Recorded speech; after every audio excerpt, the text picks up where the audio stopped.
Good evening, everybody. It is once again Ted the Speed Learner.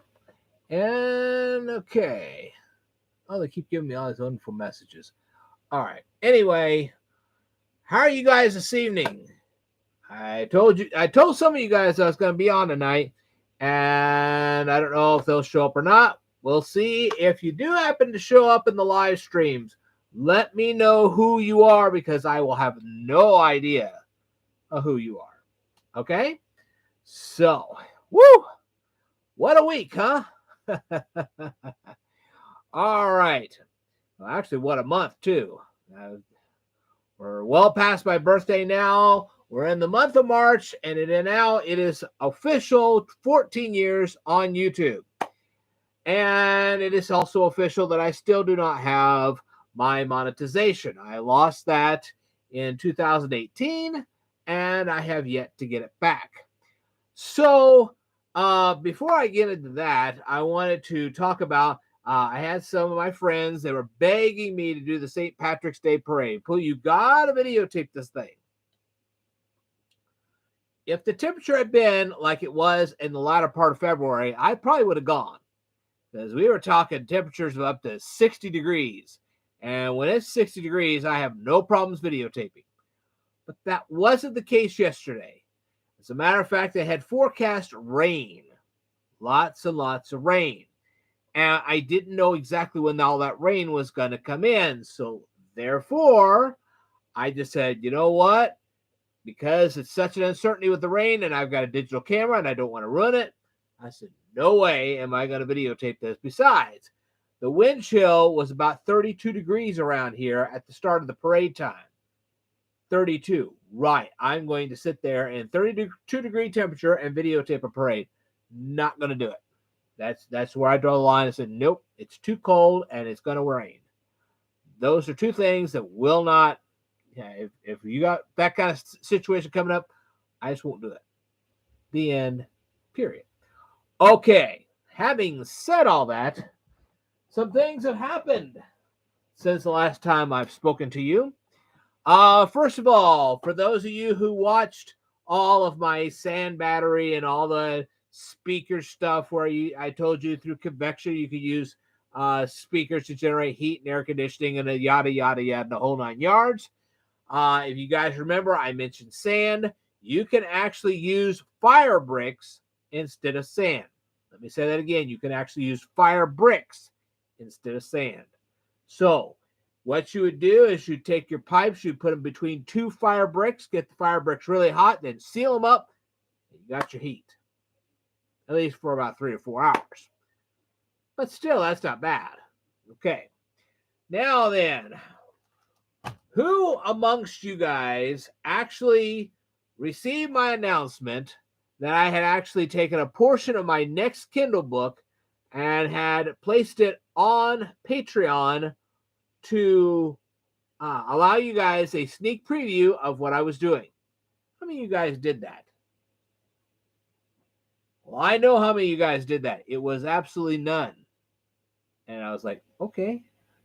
Not really all excited about me putting up a section of my Kindle book up on the air so you guys could read it and preview it and take a look and give me some of your feedback.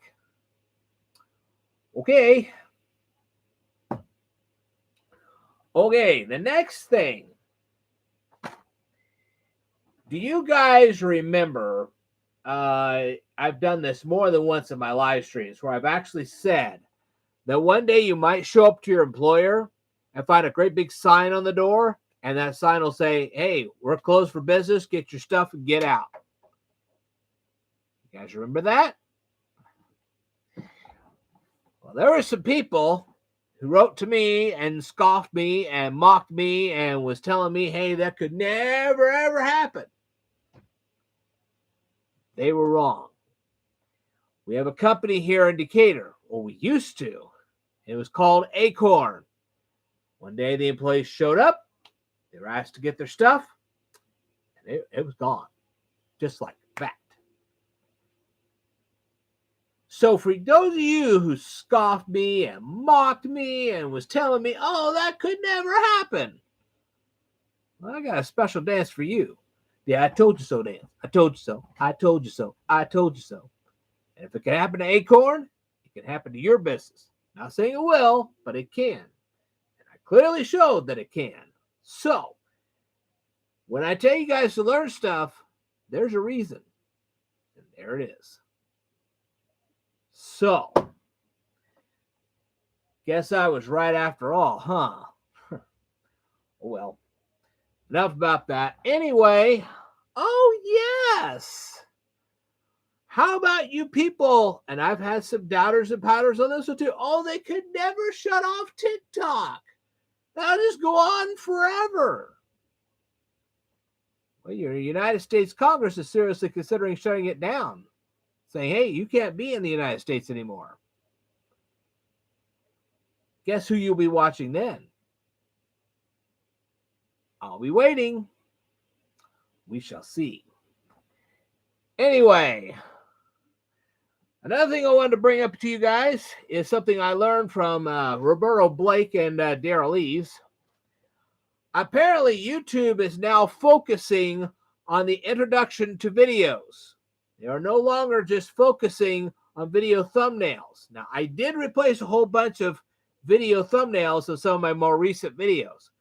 I will continue to do so as time goes on. However, when I do my videos tonight, I'm going to hold this up. Apparently, when these people see these video introductions, they don't bother to read the title. Who does that? I mean, who sits there and reads the description of a video anyway? And what the heck? We don't pay attention to the video thumbnail. So when I do the actual videos this time, I'm going to hold this up. And I got this one here. This one right here. I'm going to hold both of them up. I'm going to say, well, this is what we're going to review. And you'll get it in just a little bit. Okay. So anyway, now I wanted to address one of my students. One of my students was asking me, why don't you write on your dry erase board more often or whatever? Well, the thing is, it all depends on what the topic of the video is. If I was doing a regular accounting video where I was trying to draw you a journal or a ledger or something like that, yeah, I would definitely draw it out for you. Okay?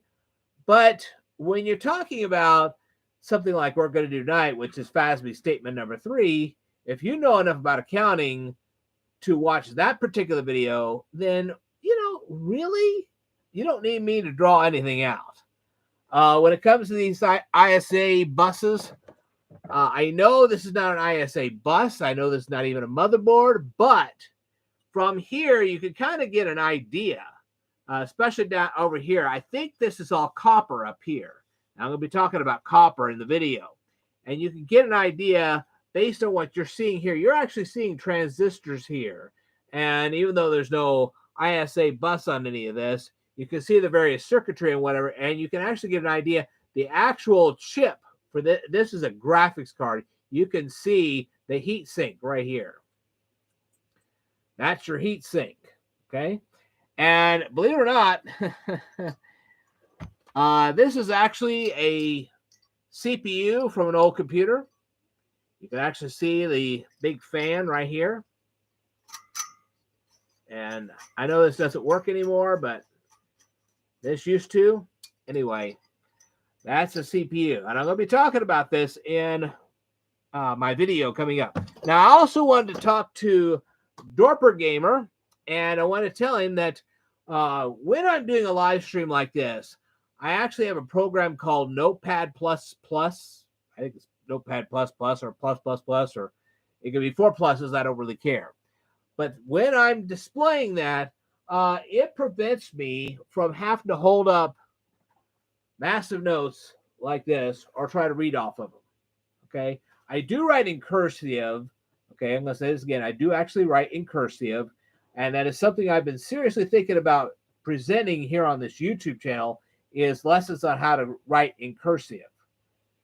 Because kids today just can't seem to write in cursive. And there are important reasons to learn how to write in cursive, because if you write in cursive, you're also going to be able to read it. And there are a lot of documents that are written in cursive, including these notes. So when I display Notepad++, that's got all my notes on it. Now, when I'm reading my notes from Notepad++, it looks like to you that I'm talking to you, but in actuality, I see Notepad++ right here on my screen. I'm not looking at the comments on my live stream. Okay? So, if you want to leave stuff up there, that's great, fantastic, go for it. But keep in mind, I probably won't be replying back to you right off the bat because I'm not reading the chat. They got this thing called the chat, and it's basically leave comments to me during my live stream so I can then comment back to you, which is fine, but I'm not able to see that until I have read all my notes on the air. And that could be a bit of a problem. So that's why I was not immediately aware of all your commentary, because I actually had Notepad++ displayed on my screen and I could not see your comments until after my presentation was over with and I struck it down. That's why when I get done with a particular video, I actually shrink it down, and there you go. Now, another topic I wanted to get into, it's about Rumble. I've had some people that say, well, we're never going to watch your content on YouTube because it's YouTube and we don't like YouTube. I'm like, well, that's not really hurting YouTube. That's really hurting me because I'm the content creator. So it's really hurting me more than it is YouTube, but okay. Well, they said, well, why don't you ship your stuff over here to Rumble? So I shipped a few videos over there to Rumble. And I'm like, okay, you said if I ship my stuff over to Rumble that you'd watch it. They watched just a smidge of it. So I'm like, really? You want me to ship all of my 4,000 video library all the way over to Rumble, and you're watching this that much? I need more encouragement than that. So I'm going to continue writing Kindle books. I am going to continue my work on Patreon. And once in a while, I might throw up a few videos over there on Rumble to try to get their attention. I even actually contacted a whole slew of people on Rumble, which was hard to do because a lot of their videos, they're on topics I really don't want to even get myself into. But I did find some animal videos, and I commented to people like that. I also found some music videos which I could comment on, and I went ahead and commented on them. And as an end result, I got 45 likes on my channel. Notice how I said the channel, not the videos themselves. I actually didn't get a single comment on the videos, and what made it all worse was that they didn't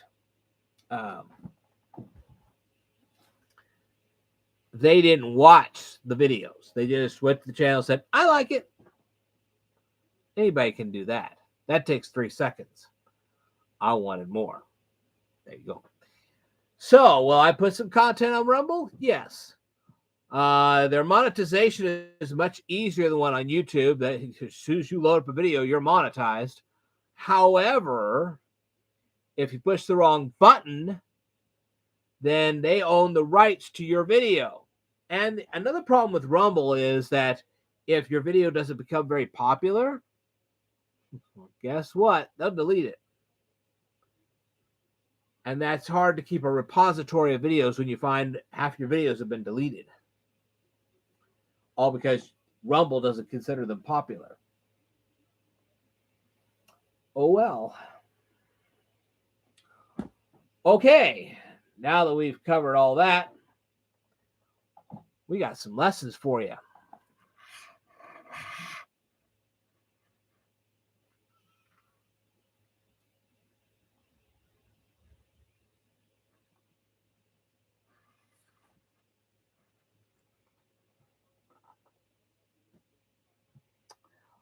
Oh, and one last thing, as I was saying before, I have a student of mine who wanted to know why I don't use my dry erase board more often or whatever. Well, like I said, depends on the topic.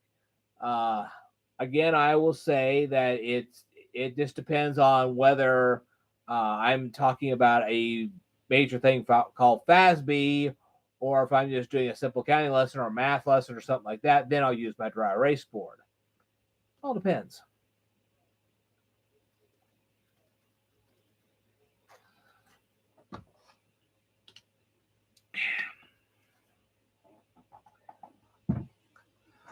All right, Dorper Gamer, here's what I'm going to do. I'm going to once again do the ISA board video. This time, remember, I am seeing Notepad++ on my screen. I am not necessarily seeing you. So at the end of the video, I'm going to see if you've left me any comments. If you have, I will go ahead and reply to them. If I make any mistakes in this video, I will wait until the next, because this is going to be a part of a video series. So if there's any mistakes in this video, I'm going to address them in the next one. Let me say that again. If I make any mistakes in this video, I'm going to address them in the next one. If you want the links, I'm going to send them over to you. And then I will also put them in the description box of the ISA video so everybody can read them. All right.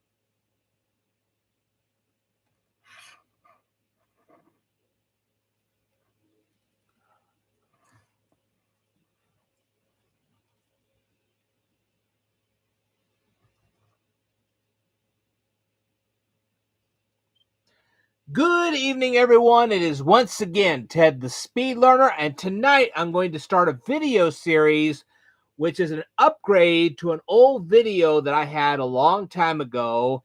It was based on the ISA, PCI, and the LP, I believe it was the LPN or what, LPC or whatever the heck it was, the low pin count. That's what it was, low pin count. And in this particular video, because I'm doing this as a three-part update to that, any mistakes that I make in this particular video, I'm going to address in the next video. Okay, so I'm going to take you through this slowly, step by step, piece by piece, and we're just going to wing it from here. I have a whole ton of notes. I know I tried to do this on my last live stream and it didn't go so well, so I'm going to try this again, and we'll see if I do any better. All right, so if you have any, if you find any flaws, you could leave them down here in the comments below. Before I begin, I wanted to let everybody know that I have actually written 5 Kindle books, and if you are interested in any of them, let me know, and I will send you links to I'll send you a link to the latest Kindle book, and you can read that one first, and then you can read the rest of them at your own leisure. There are 2 more coming up. I just don't know when. Hopefully, it'll be done by the end of 2023, but it may not. We'll see. All right.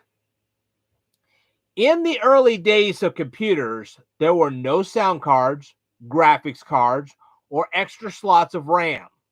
As a matter of fact, a real computer in the early days of computers didn't even have a monitor or a keyboard. They were simply boxes that were connected to dumb terminals with very large wires.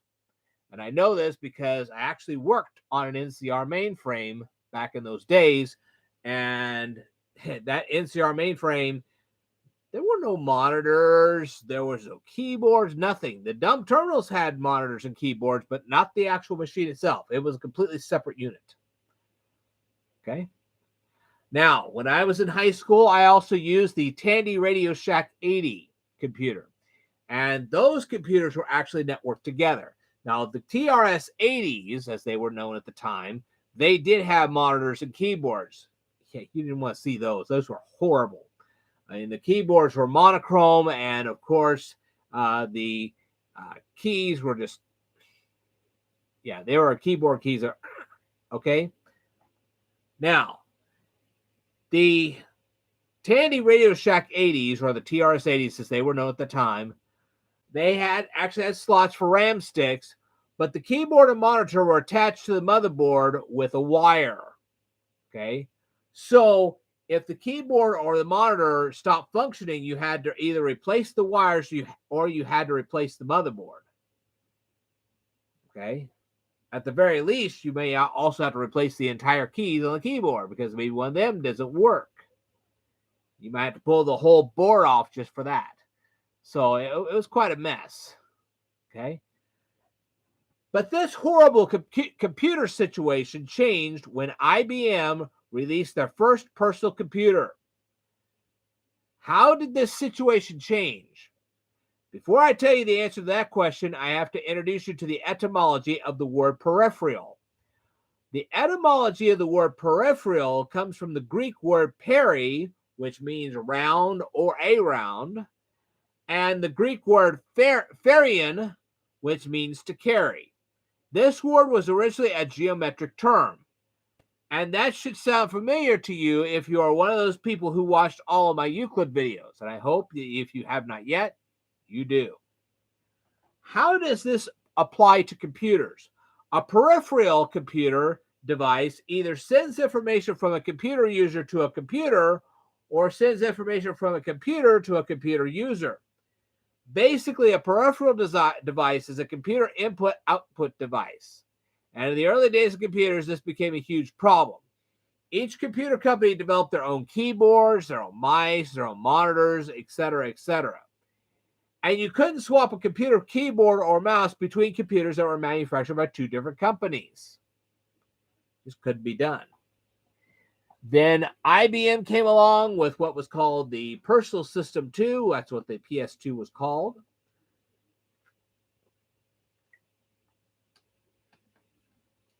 And also, IBM designed a set of standards. That way, if your computer keyboard malfunctioned, you didn't have to send your entire computer to a company for a costly repair or buy yourself another computer. You could just simply take whatever part was malfunctioning off the computer and then throw it in the trash and put your new part on. So if your keyboard was malfunctioning, you just unplugged the wire from the back of the computer, took the keyboard, pitched it in the trash, brought in your new one, set it up, plugged the wire in, and you were all set and ready to go. Now, when IBM designed these computer standards, they designed something called the Industry Standard Architecture. This meant that third-party companies could manufacture keyboards and monitors and other devices that you could actually attach to your computer without having to buy a whole brand new computer or replacing the motherboard or some funky thing like that. This technology lowered the price of computers significantly. And industry standard architecture later became, through an acronym, ISA. That's what it was. Now, at this point, I have to briefly discuss the PS2 computer port. The PS2 port is a 6-pin mini DIN connector.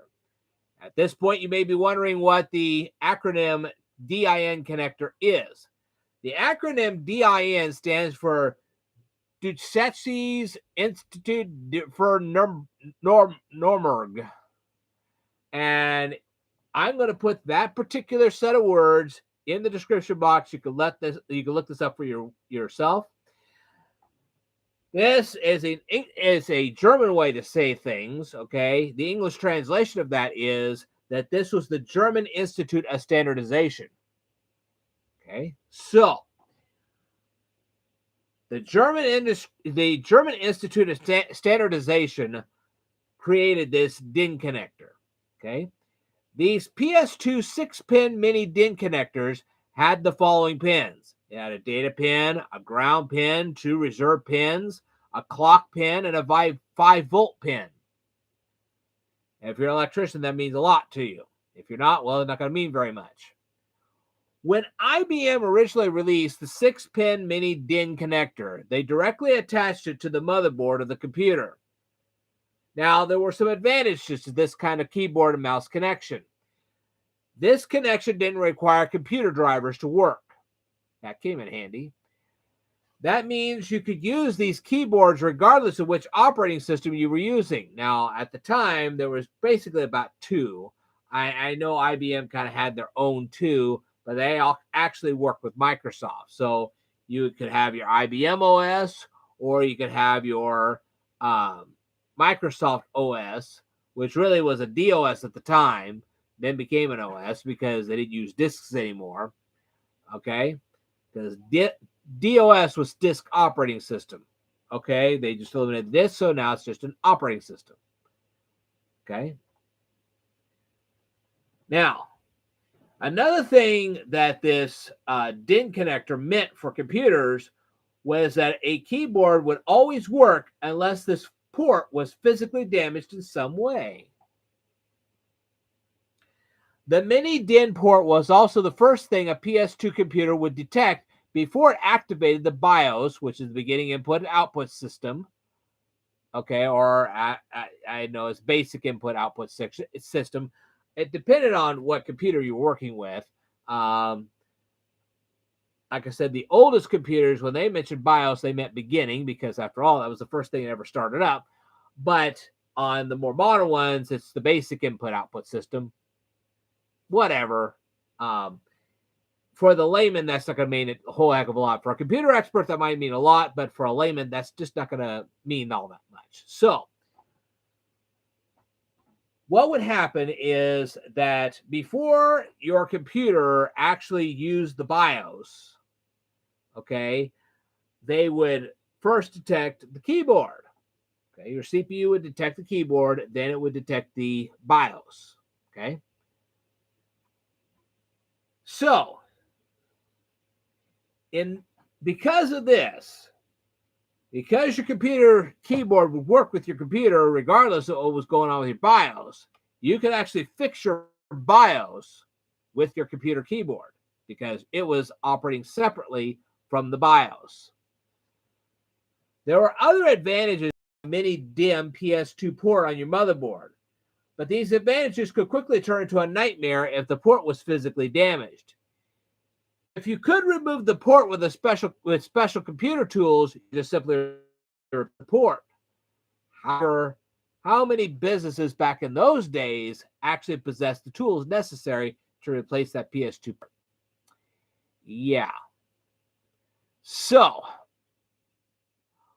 what would happen if you didn't have these special tools? Then you'd have to seek out another option. At first, IBM and Intel didn't provide any other options. You took your computer to the shop, and they physically repaired the port, and there you go. That could be expensive. But this would change with the advent of the ISA card slot. As I stated earlier, there were many devices that could be attached to an ISA bus. You could attach a new hard drive, a graphics card, or a sound card to an ISA bus. The ISA bus made it possible for a computer's CPU to communicate effectively with all of its devices. So who created this ISA bus? Not but bus. Okay, who created the ISA bus? Well, the IBM Corporation hired a research team. The leader of this team was named Mark Dean. His team created a bus that supported one of the first modern Intel microprocessor. This processor was called the Intel 8088. This bus transferred computer instructions at a rate of 8 bits per second. But Intel was already developing a more advanced CPU architecture, so Mark Dean and his research team developed a 16-bit ISA bus to match the more advanced Intel CPU architecture. The ISA bus permanently changed the motherboard architecture because you could actually add an ISA board to an ISA slot. You could really improve your computer dramatically. Before the ISA bus was created, a simple cord connected a computer keyboard to a motherboard, as I was explaining earlier in this video. This was also true of computer monitors, mice, and other devices. When the IS bus architecture was developed, special slots were attached to your motherboard. These slots were called ISA slots. So if one of the ISA slots malfunctioned, an ISA-compatible card could be placed on another ISA slot until the motherboard could actually be fixed. Could someone back in the day purchase and then install an ISA card with a Min DIN 6-pin PS2 port attached to it? It is entirely possible that could have been done. Now, when IBM first released these things, these computers, that wasn't even possible because that was at the beginning of their technology. But when they started getting to 16-bit architecture, it could have been possible. Now, I tried to do some research on this, and I actually found some boards that are in existence today. They're mostly PCI boards, but they do have the mini DIN 6-pin PS2 ports attached to those ISA boards. Okay, well, they're PCI boards, but I actually did find one that was actually an ISA, believe it or not. It was a custom job, but it was definitely ISA. So at some point when these generic manufacturers were given permission by IBM to create such things, that's probably what they did. How far back this goes, I don't know. That's something I'll leave to you guys to research to see whether they actually pulled it off or not. Since they actually have PCI boards that do this, I can only assume at that time, as soon as they went 16-bit and IBM was a little more relaxed about the architecture of their computer, it's entirely possible they could have created ISA boards with those mini DIN 6-pin PS2 ports. We'll have to see.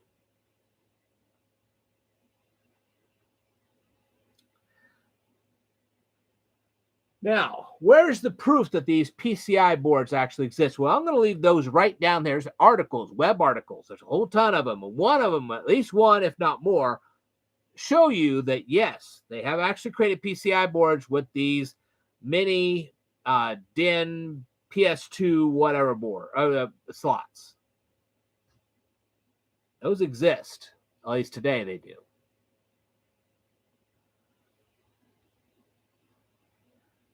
So how did this ISA bus actually work? Well, the main thing to show you here, I know this is a graphics card and not a motherboard, okay? I don't know what happened to my old motherboard, but it's gone. But anyway, I've moved a couple of times, so you can about imagine. But anyway, as you can see here, and I think you can see this board has copper on it. And that's going to come very important as I continue this discussion.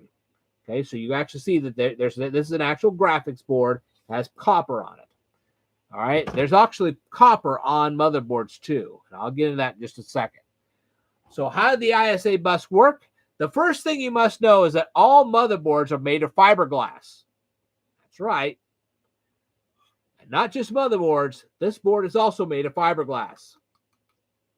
That is true.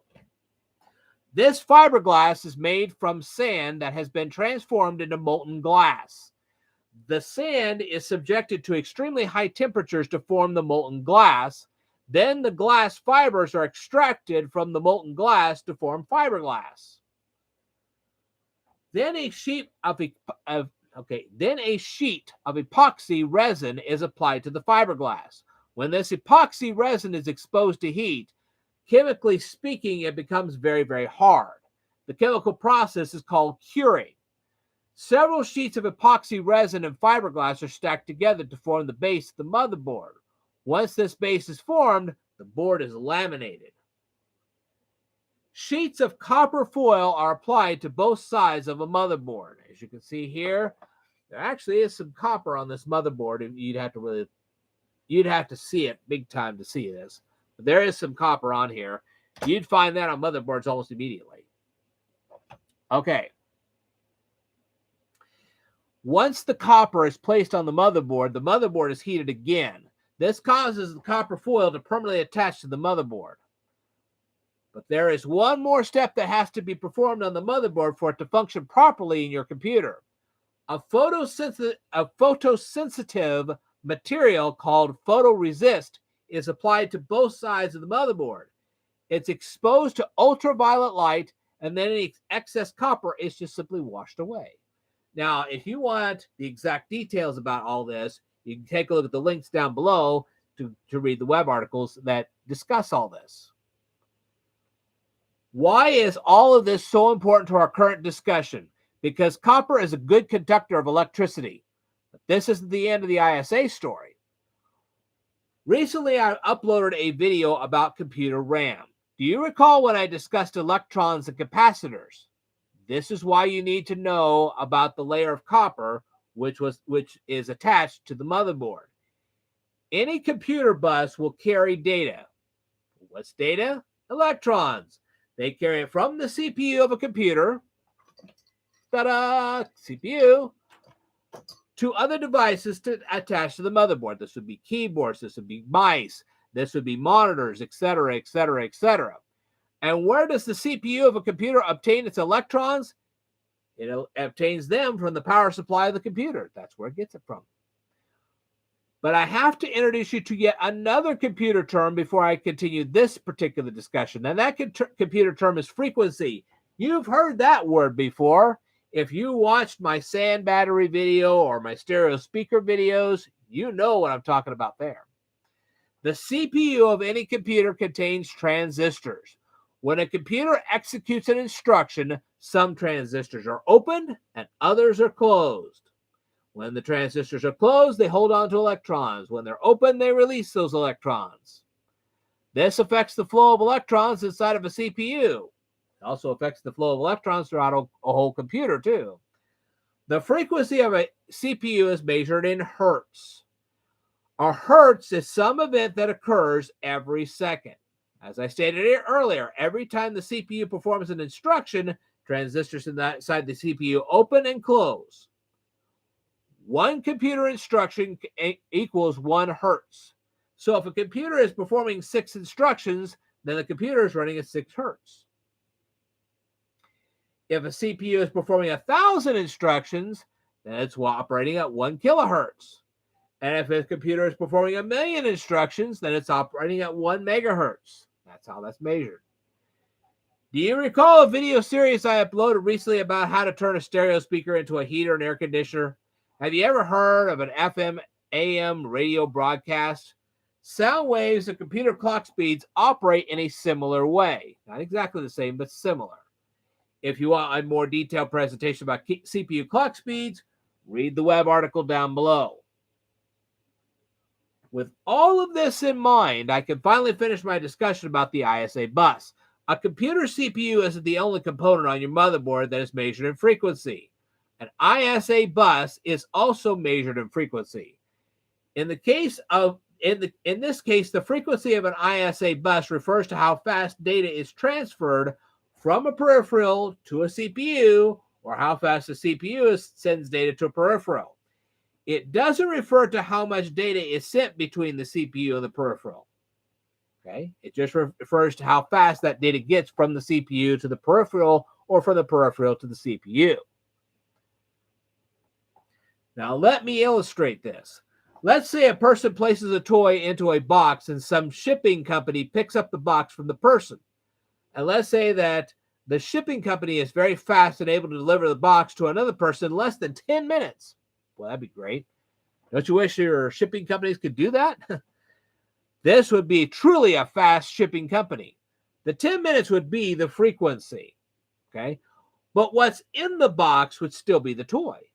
In this case, the toy would be the bits that were shipped from the first person to the second person. Now, let's focus on the width of the ISA bus.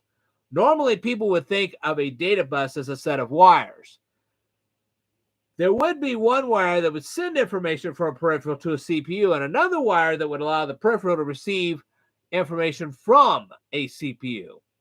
But as I clearly explained earlier in this video, there are no wires on the motherboard. There are only strips of copper attached to the motherboard.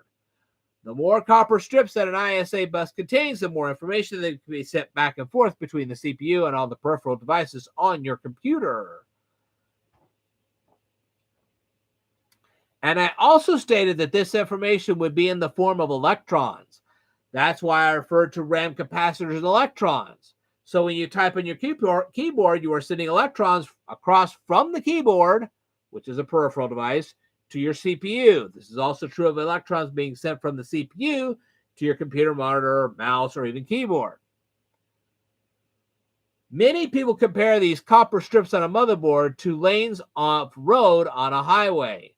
And this does affect the speed of electrons that travel from the CPU to the peripheral. If these copper strips become clogged with electrons, then the electrons won't travel very fast. Notice how I use the word fast. The speed is measured in hertz. This is why bus width is associated with term hertz. I have a web article in the description below that will discuss all that too. I could go further with this discussion by presenting the terms parallel bus and serial bus, and I might upload a video about that in the future. But for now, I will leave you a web article explaining those two particular terms. So you can go look those up for yourself. So when people are discussing an ISA bus, a question has to be raised. Why do they refer to bits and bytes when they discuss ISA buses? Allow me to explain that one. Let's suppose the CPU decides to send 8 bits of data to your computer monitor. Your ISA bus has an 8-bit width and operates at 4.77 megahertz. So what you would do is you'd multiply the 8 bits with the 4.77 megahertz. When you do, you obtain a result of 38.116 megabits per second. You could also say that you are able to send approximately 38 bytes per second across your ISA bus. This might sound fast, but if you compare that speed to a modern-day computer, you quickly discover how slow that speed really is. Yeah.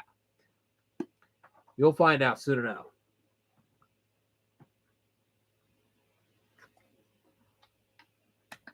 But let's go on. Now, I have more web articles I want you to read. They're going to be right down here in the description below.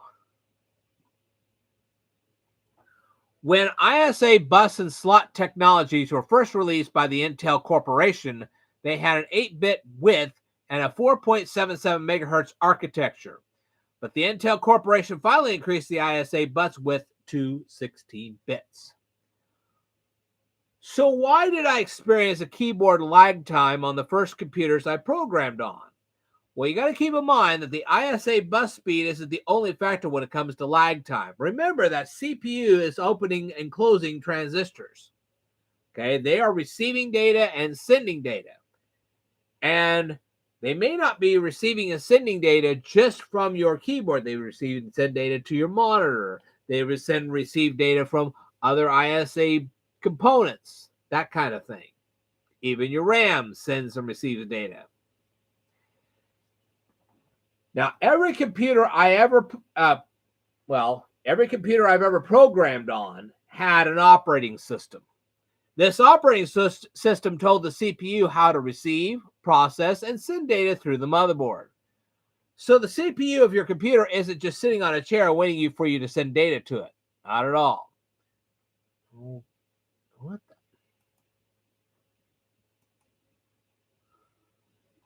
the? Stand by.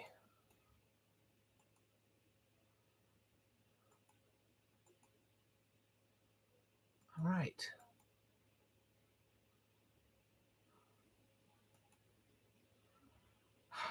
Whew. Sorry, the computer went buzzy on me.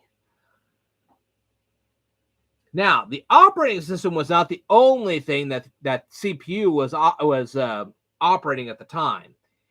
If you were running software like a database or a spreadsheet or a word processor or anything like that, that was running on the CPU as well.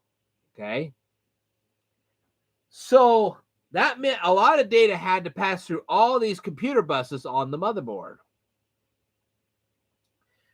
So the CPU of your computer and the programs that are processing through the CPU of your computer can cause lag times when you're typing data into a computer. This is the same thing as what you experience on modern computers today, especially if you have a lot of programs running in the background. It can take up a lot of CPU and RAM, so there you go. Of course, the Intel Corporation continued to develop faster and faster CPU architecture. Now, because of this, they also had to develop faster and faster ISA buses.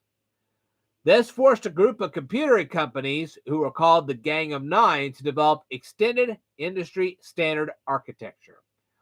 When IBM itself replaced the ISA bus with something called the microchannel architecture, other computer manufacturers developed more advanced EISA, which is extended industry standard architecture, and VL bus architectures to compete with IBM.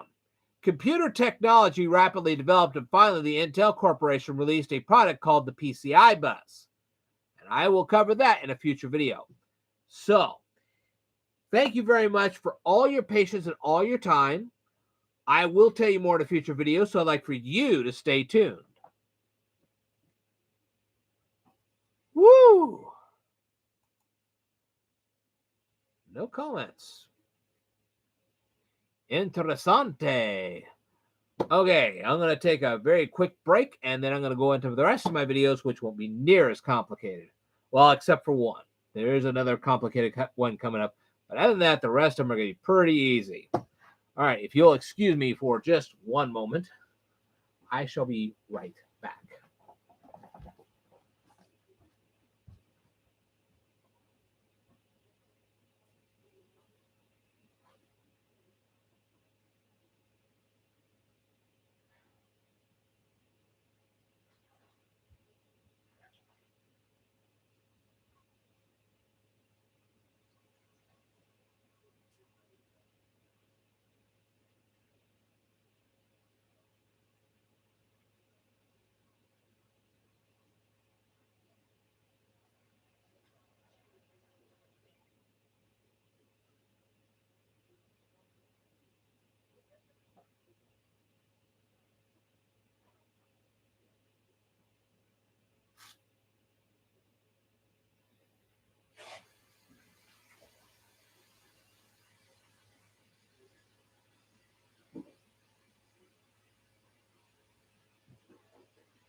Okay.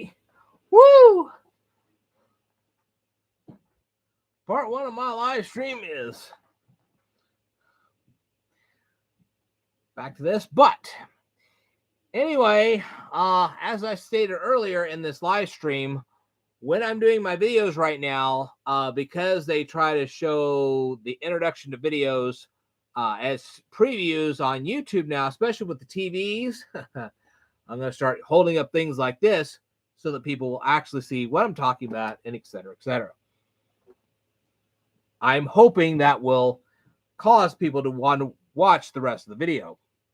Maybe they're just afraid I'm not going to really talk about what I said I'm going to talk about. Well, your thumbnail lied. No, it didn't.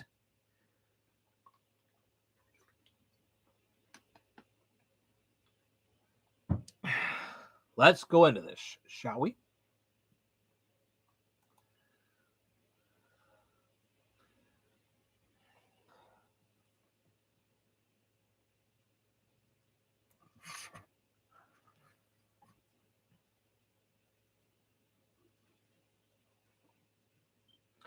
Good evening, everyone. It is once again Ted the Speed Learner, and tonight I'm going to continue my review of Danica McKellar's book, Math Doesn't Suck. There's only about 2 or 3 more chapters to go through, and as soon as that's done, we're going to move into another Danica McKellar book. That's right, folks. This one is called Hot X, and we're going to get into this very soon. This is what I'm going to call my summer reading project. It might go past the summer, but yeah, we're going to go into this. Anyway, so what's tonight's topic when it comes to math doesn't suck, well, here it comes. In this chapter, I will have to take you to an ocean. I really hope you enjoy the taste of water, especially seawater. But before you can drink ocean water, you have to desalinate the water because the ocean water does contain salt and other impurities. But let's digress at this point. I presume Danica McKellar is a fan of the website Livestrong or WebMD. I'm not sure which one, but she must be a fan of at least one of them, if not both. They recommend that a person should drink at least half their weight in water every day. That's what they said. This could quickly become an expensive habit depending on where you live. Of course, this fact is not mentioned in her book. She doesn't talk about how expensive this water is going to be. Danica McKellar also recommends that everyone drinks water from a major manufacturer. Well, she must have money. I don't. If you're purchasing that much water from a major manufacturer, you might not be able to save up for your retirement. That could be very unfortunate.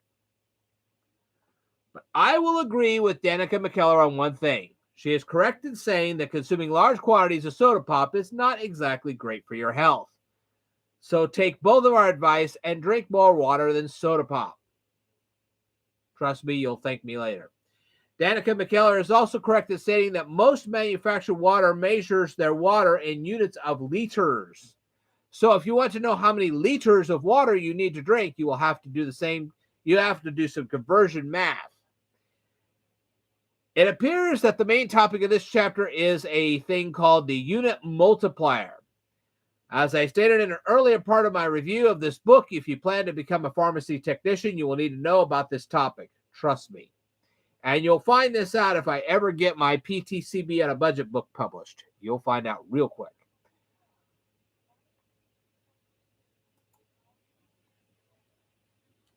But before I begin, I would like to state that I researched the history of unit multipliers.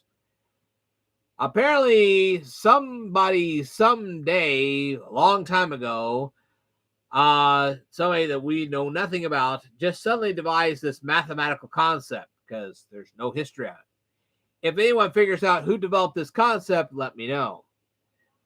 So, how does this concept of a unit multiplier actually work? Well, I think I'm going to illustrate with this ink pen right here. Okay. You can measure an ink pen in inches or in millimeters or in centimeters or in decimeters, whatever you want to measure it in. It does not matter the unit of measure. Okay. All that matters is that no matter how you measure this, that pen doesn't change size.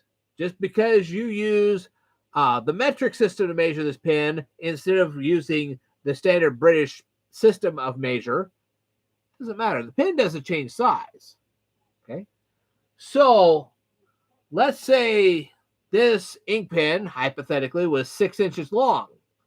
And let's say it was like 30 centimeters long.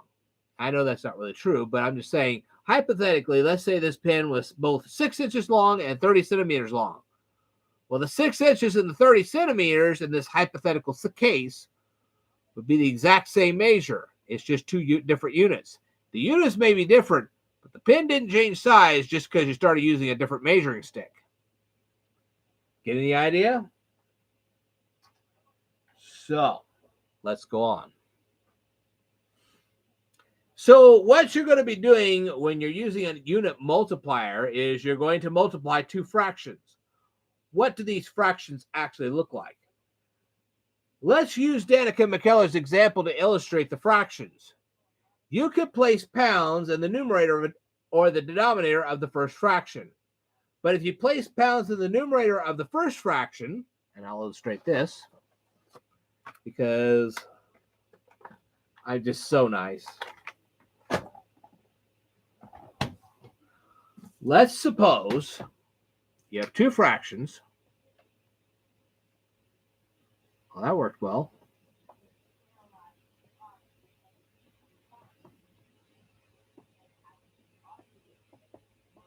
Okay. If you have pounds in the top fraction, you have to have pounds in the bottom one too. Okay, you're going to be multiplying fractions. Well, that doesn't work very well.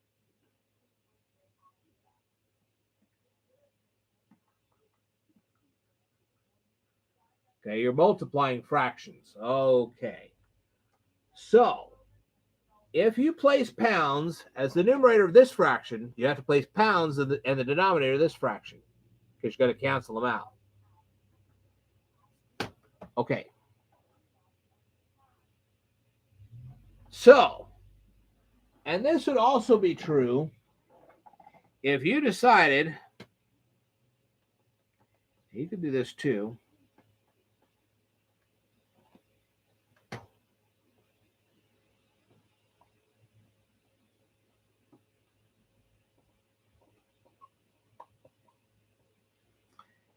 If you put pounds in the denominator of this first fraction, you have to put pounds in the numerator of the other one.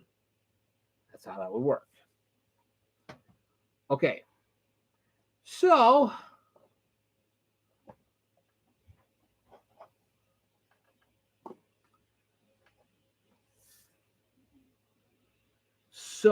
depending on where you put the pounds in the fraction, the first fraction, you put pounds in the numerator of the first fraction, you put pounds in the denominator of the second. If you put pounds in the denominator of the first, you have to put pounds in the numerator of the second. So, let's say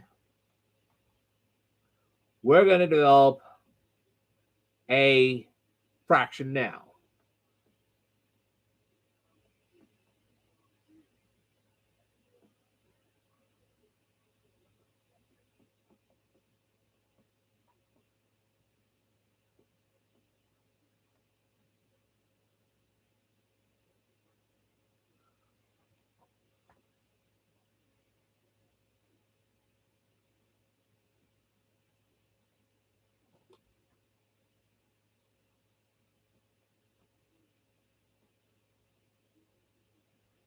Okay.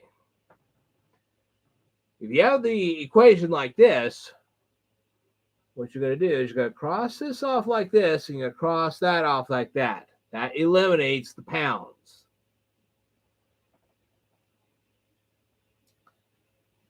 All right.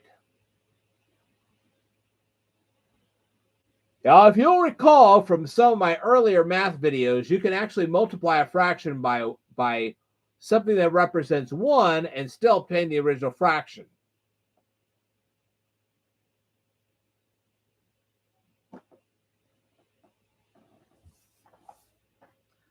So let's say now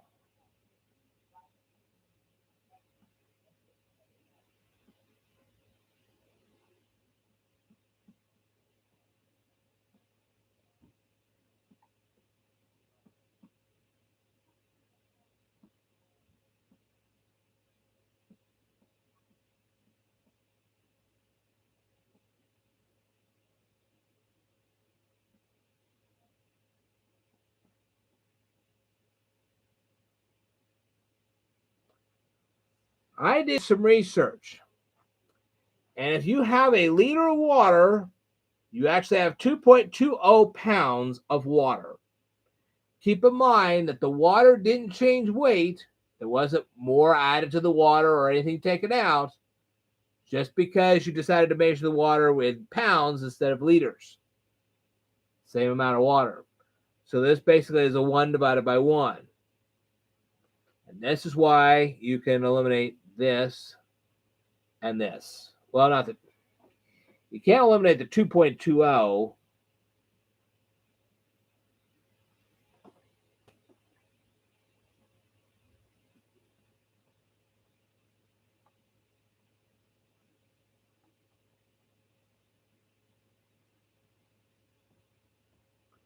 But you can eliminate the words pounds. So then you'd have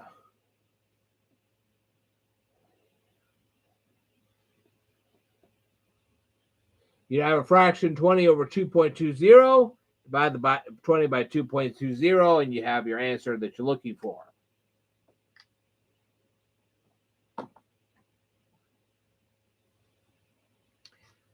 All right.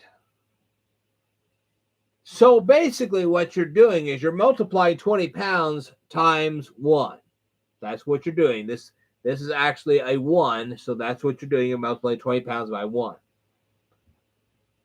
So this helps us get rid of the weight designation, and it doesn't change the water, which is important.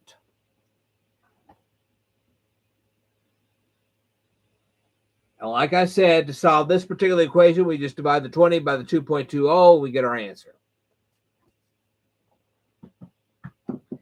Now, if you decide to use a unit multiplier to solve a math problem, make sure the numerator of the first fraction is the same in measuring units as the denominator of the second fraction. I know I've said this like a broken record, but you have to do this. Also remember that the numerator of the second fraction has the same number of units as the denominator of the second fraction. Okay? So, in other words, we had the same amount of water, whether it was represented in liters or in pounds. Water itself didn't change.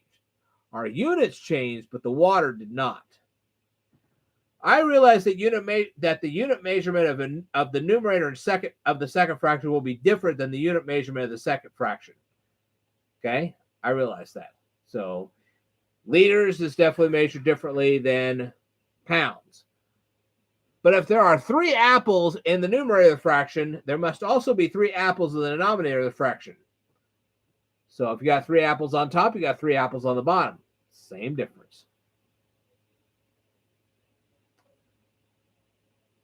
All right, Danica McKellar actually says, and correctly so, that all unit multipliers are the equivalent of 1. The next thing Danica McKellar does is list several common unit multipliers, but you will not find in her book any mnemonic techniques to help you remember all these unit multipliers. This could become very important if you decide to pursue a pharmacy technician career. In my book, PTC Beyond a Budget, I will extensively discuss unit multipliers. And I'll even show you how to remember them. Danica McKellar then quotes some television stars from 2 different cable networks. What this quote has to do with unit multipliers is beyond my intellectual capacity. Perhaps she could have quoted movie or television stars that had directly used unit multipliers. Who knows? Then Danica McKellar invites you to fly to another planet. Oh, golly, we're going to climb into a rocket ship. We're going to go to a completely new planet in some new solar system. I can think of a few sci-fi shows about that. Since we are going to take such a long trip, I thought I'd help you pass the time by telling you some interesting facts. The word mascara comes from the name of a town in the country of Algeria. I encourage you to research both the country of Algeria and the town of Mascara. Apparently, the French years ago tried to conquer the country of Algeria, and they invaded the town of Mascara. At that time, people used the mascara product not only as a beauty product, but as a treatment for various eye diseases. Interessante. I could present you with some further mascara history, but it would overly extend this particular video. I think we've taken long enough as it is. So let's go ahead and shift our focus from mascara to lip gloss. So where did lip gloss come from? It actually came from the Max Factor Corporation. But why did they invent lip gloss? That's thanks to the motion picture industry and the invention of color motion pictures. If you want to research these topics further, feel free to do so. Danica McKellar continues to illustration and shows you how to barter on an alien world. It's a fun way to cause students to learn about unit multipliers. After presenting a few unit multiplier examples, Danica McKellar presents her students with a learning style quiz. Then she states that every student learns differently. In some ways, this may be true, but when it comes to simple mnemonic techniques, every student can learn the exact same way. And Harry Lorraine proved it. I know I harp on this guy all the time, but he's 100% correct.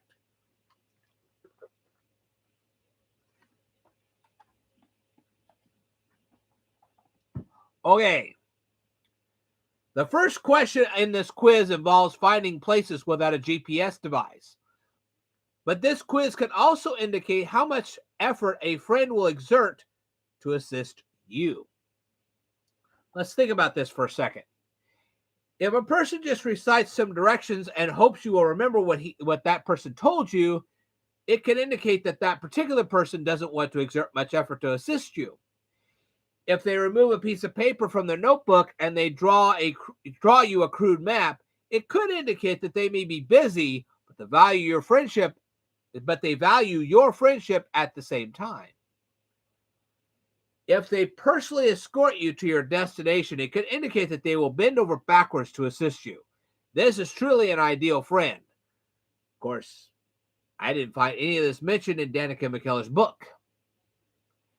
Your website preferences can indicate some key aspects of your personality and even indicate various methods you incorporate in learning a subject.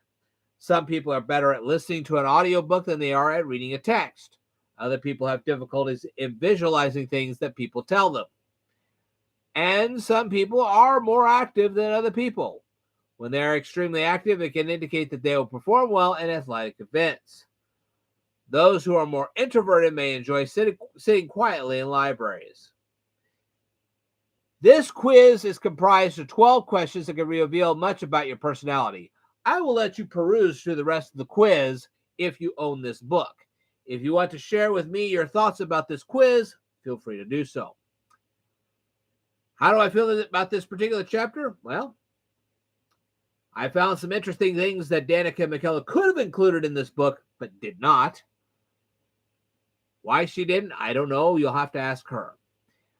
Otherwise, it's an interesting book. You should check it out. All right, I will tell you more in a future video, so I'd like for you to stay tuned.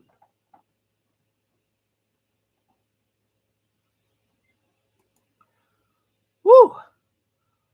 Well, I got one thumbs up, but nobody's in the room right at this moment. Woo-wee. After this next video, the videos will get smaller and smaller. So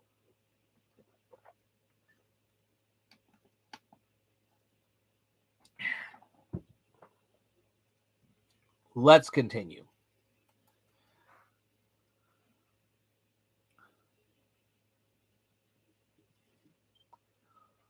Good evening. Good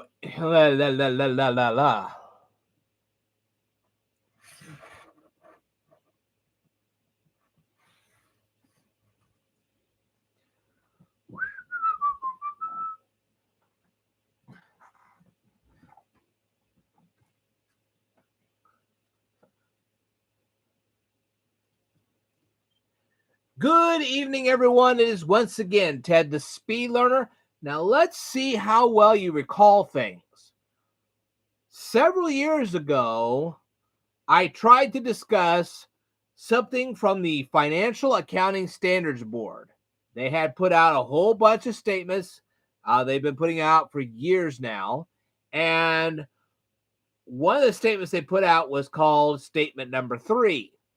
And if you have a copy of this, you can find the first 150 of these statements. And the rest of them you can pretty much look up on the internet. So anyway, let's get going, shall we? It has indeed been a long time since I've covered this topic, so I will start from the beginning.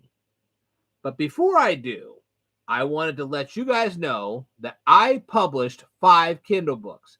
If you are interested in any of these, feel free to leave me a comment down here in the comments below, and I will send you a link to my latest Kindle book. You can read it, and then you can read the rest of them at your leisure. Okay, so let's continue. If you look at the title of the statement carefully, you will discover 2 very important pieces of information. This FASB statement is discussing accounting changes. The accounting changes they are referring to involve inventory changes. For example, if you want to change your inventory method from FIFO to LIFO. Okay, now FIFO is an acronym for first in, first out. LIFO is an acronym for last in, first out. And I covered both of these topics years ago on YouTube videos. I might cover them again. I don't know. We'll see. But take a look at the second piece of information that this statement presents. This involves interim financial statements. If you have never prepared an interim financial statement, you will struggle reading this text. When I first researched this topic, there were very few websites that discussed the topic of interim financial statements. Of course, that has since changed.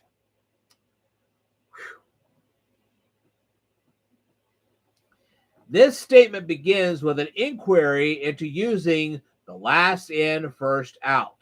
Apparently, there is a way to use LIFO as a method to price inventory. But what if you're using FIFO as a method to price inventory and decided in the middle of the year to change it from FIFO to LIFO? How as an accountant would you report such changes on your interim financial statements? All right, I'm going to give you a web article right down here in the description below, so take a look at it. So what is LIFO? As I stated before, LIFO is an acronym for last in, first out. As I stated earlier in this video, LIFO is a method used to account for merchandise inventory on an accounting income statement. Let's say you own a guitar shop. You receive a shipment of guitars. A week later, you receive another shipment of guitars. So you decide to sell the guitars out of the second shipment before you sell the guitars from the first one. Why would you want to sell guitars from the second shipment instead of the first? Well, let's suppose that the wholesale price for the second shipment of guitars was actually higher than the guitars in the first shipment. Since you have sold the second shipment of guitars, then all you have to account for is the wholesale cost of the first shipment of guitars. We already know that the wholesale cost of the first shipment of guitars is less than the wholesale cost of the second shipment of guitars. When you calculate your income statement, your income will look better than if you had used the first in, first out method. If you want to learn more about LIFO, feel free to read the web article I just shared with you. Now that you know a little bit about LIFO, I will tell you more about this FASB statement. The next thing this statement does is refer you to the Accounting Principles Board. All right. Before FASB existed, the APB, which is the Accounting Principles Board, released statements to help accountants perform their job duties. In this FASB statement, the authors refer you to APB Opinion 28. What is the topic of APB Opinion 28? This topic covers accounting for interim financial accounting. Ooh. We might pay attention to that. So let's look at APB number 28. We will pay attention to paragraph 14 of the statement. In this paragraph, we find a discussion about cost of inventory. This paragraph will guide us on how to calculate the cost of inventory. Apparently, there are several accounting methods accountants use to determine the cost of inventory. You could determine the cost of your inventory by either using the standard or actual cost method. These are methods I may or may not have covered in the past. If I have not, I will go ahead and cover them in a future video. If you use a standard method, you can estimate how much the inventory will cost you. If you're using the actual cost method, you account for the actual cost of your inventory.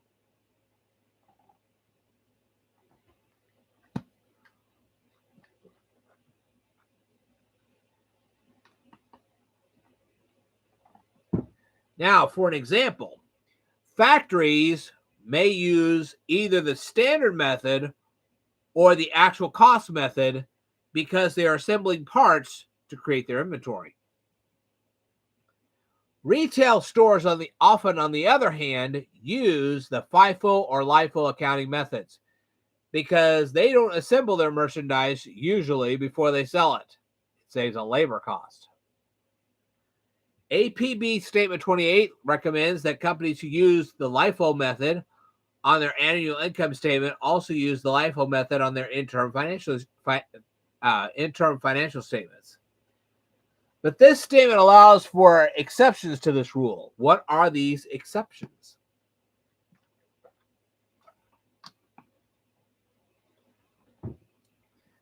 Some companies use an estimated gross profit rate when they are calculating their cost of goods sold during an interim financial period. This could be handy if they feel they are going to sell their product during a particular time of the year. For instance, let's suppose you owned a clothing store and you knew that your inventory of sweaters were going to sell very quickly during the fall time of the year. That's because you're anticipating an upcoming very cold winter. So you would estimate your gross profit based on the time of the year and the cold season you anticipate is going to finally come. Of course, this clothing store could use another method to calculate their cost of goods sold.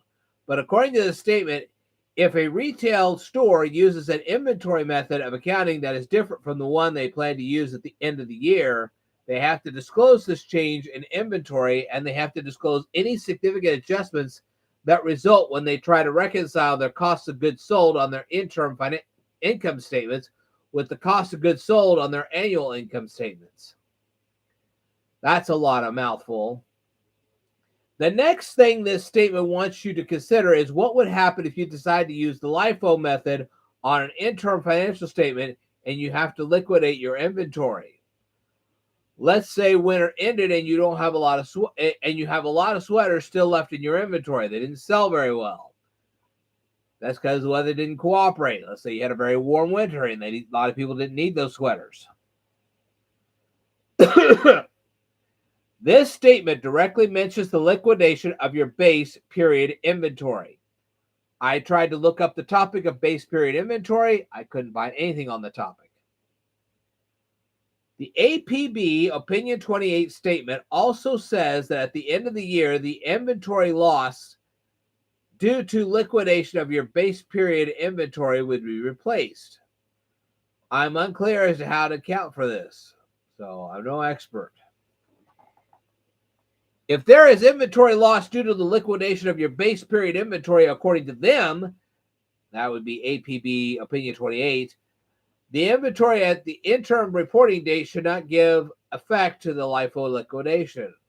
So how does this inventory at the interim reporting date give effect to the LIFO liquidation? They don't state this very clearly. Furthermore, APB Opinion 28 states that the cost of sales for the interim reporting period should include something important.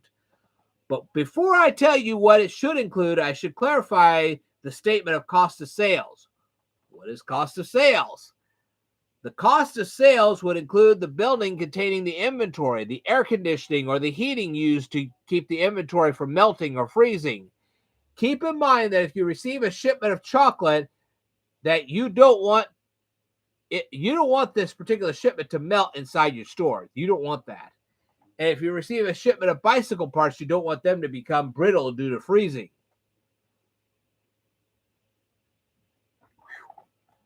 Getting this so far?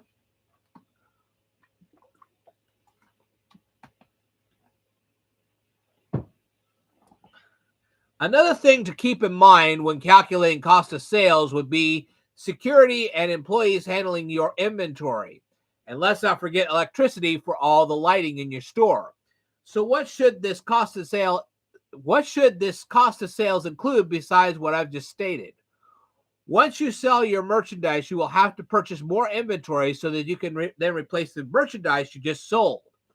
Therefore, the expected cost of replacement of the liquidated LIFO base should be included in your cost of sales for the interim period. The next thing APB Opinion 28 mentions is inventory losses. What is causing the inventory losses? According to the statement, the inventory losses are being caused by market declines. This may refer to raw food products like vegetables or whole grains, or it could refer to energy companies purchasing petroleum products. After all, perishable goods like crops can increase or decrease in the market price due to the law of supply and demand. Woo! If you are suffering inventory losses due to market declines, APB Opinion 28 states that these losses shouldn't be deferred beyond the interim period where the losses occurred. What does it mean to defer a loss? What APB Opinion 28 is saying is that you shouldn't record your inventory losses on the next interim financial statement. You should record it on this interim financial statement because you incurred the loss during this period of time. According to APB Opinion 28, you can recover inventory losses due to market declines. Perhaps the value of the corn you purchased in bulk increases in value because the supply of corn decreases all over the world at some point in the future. This statement does say that these recoveries can occur on future interim financial statements during the course of the year. And I wanted to pause for just a second and say that I'm going to take these notes and I'm going to put them on my Facebook fan page so you can see them, because I know I'm saying a lot of stuff here and you may not catch all of it. The recoveries on inventory losses should be recorded as gains on future interim income statements. These gains should exceed the losses you recorded on this interim income statement. Businesses should be aware that market declines can occur during an interim period of time, and companies should be aware that these market declines are usually corrected in future interim periods.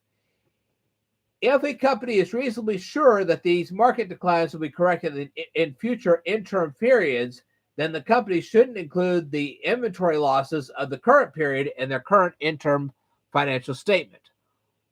Wow, that's a mouthful. But we need to return to FASB statement number 3. After FASB statement number 3 refers us to APB Opinion 28, it then refers us to reporting a cumulative effect type accounting change. What is a cumulative effect type accounting change? Well, FASB then immediately sends us to APB Opinion 20, as if you need to see that.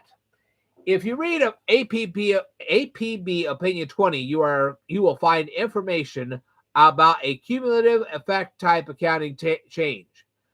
I specifically refer you to paragraph 20 of APB Opinion 20. So you go to APB Opinion 20 and you look at its 20th paragraph, and that's where we're going to go. So what will you find if you read paragraph 20 of APB Opinion 20? Well, the first thing this paragraph refers you to is the interim financial statement. It mentions the cumulative effect on changing to a new accounting principle. What is this cumulative effect? Well, at this point, I really don't know. And I hope somebody can answer that. The paragraph states that the cumulative effect is the difference between two things. What are these two things? The first amount is the amount of retained earnings at the beginning of the period of change. Okay. The second thing this paragraph mentions is the amount of retained earnings that would have been reported at that date if the new accounting principle had been applied retroactively. And this leads us to the first question. What is retained earnings? Let's take a look at this web article. We've got web articles down here below in the description. Retained earnings are cumulative according to the web article. They are the net profits of a company, but these net profits are what's left behind after a company pays out dividends to stockholders. These profits would most likely be used to improve company buildings or to increase salaries for employees or for something else. And finally, we can continue with our discussion. I stated earlier in this video that retained earnings would have been reported at that date, if the new accounting principle had been applied retroactively. How far back do we have to go according to paragraph 20 of APB 27? Well, we're going to answer that question. All right, so we're going to go back to paragraph 20 of APB opinion number 20, and this paragraph specifically states that we would have to go back to prior periods which would have already been affected. Which periods is this paragraph referring to? It's not very specific. The paragraph also states the following: by recognizing only the direct effects of the changes of the change and related income tax effects. What are the direct effects of the change? And what are the related income tax effects? Once again, this paragraph leaves more out than they actually put in. So how should this cumulative effect be stated in the interim income statement? According to this paragraph, this cumulative effect should be placed between the captions extraordinary items and net income. Okay. Whew. This paragraph also states that the cumulative effect isn't at an extraordinary item, but should be reported in a manner similar to an extraordinary item. The final thing this paragraph mentions is per share information. This per share information is placed on the face of the interim income statement. It should include the per share amount of the cumulative effect of the accounting change. At this point, you should be asking yourself what this per share amount is and how to properly report it on your interim income statement. I hope somebody watching this video can answer these questions. What else does FASB statement number 3 state? Well, I'm going to leave that for a future video. So I hope at that point you will stay tuned. Woo! Still nobody in my live stream tonight. Sunday night, and nobody's here.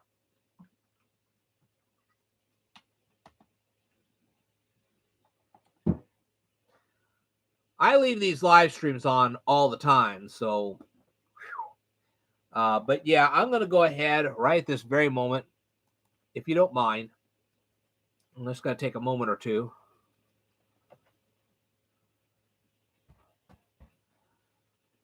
That was a lot of information, and I'm just going to put it up on my fan page, and if you guys want to check it out, please do.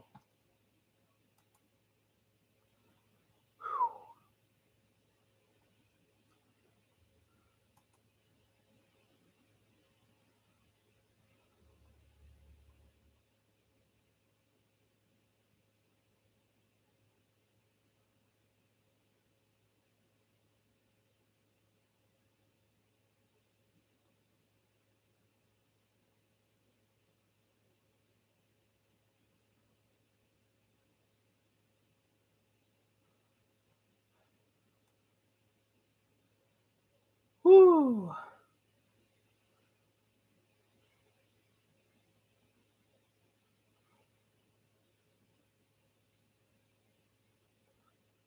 Besides, I'm trying to give my voice a break. Ooh, boy.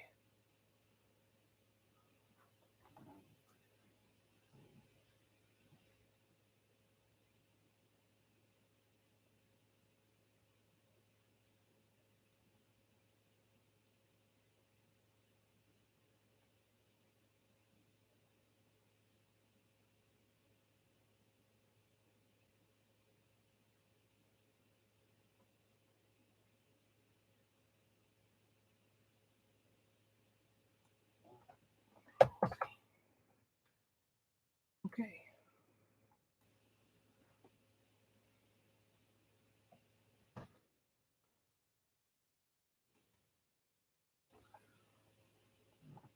Okay.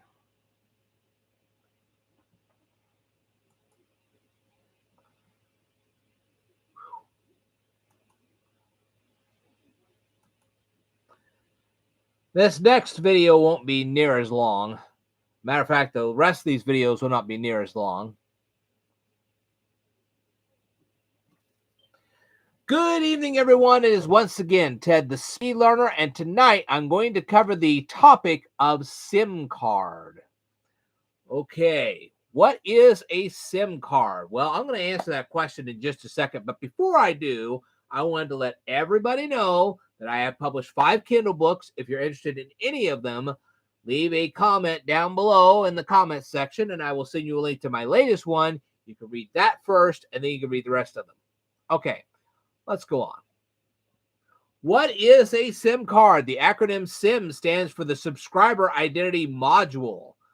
Obviously, if you own a smartphone, you subscribe to some sort of mobile service, and information about your identity is stored on the SIM card.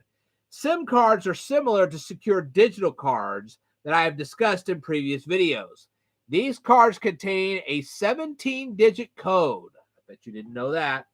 Now, I would have shown you what a SIM card looks like, except for the fact that I have one in my phone, but I don't have anybody else. So there's plenty of pictures if you want to look at them.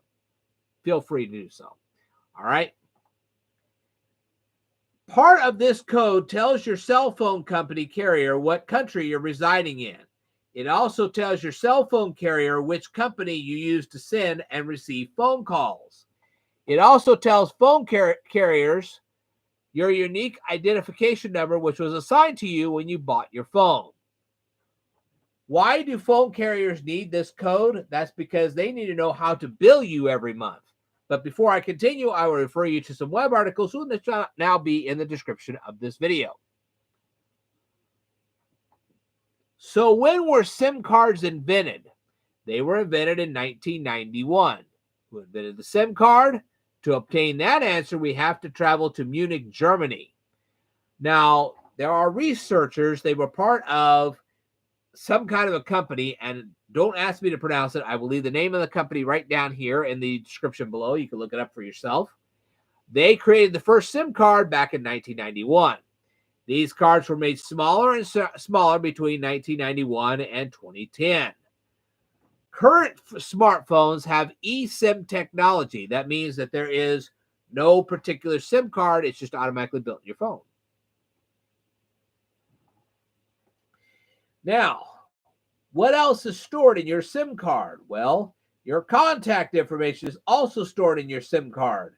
And you're supposed to be able to transfer your SIM card from your old phone to your new phone with little or no hassle. Now, I don't know how an eSIM would work, but it'd probably be different than the regular SIM. This is true of most cell phone companies, but I will tell you that some inexpensive cell phone companies don't make it that simple. Keep this in mind if you use somebody like TracFone or Verizon Wireless or whoever heck you use for a discounted phone. All right. And that is all the information I have for you on SIM cards. I hope you enjoyed this presentation. I hope you'll share it with everybody. I will tell you more in a future video, so I'd like for you to stay tuned.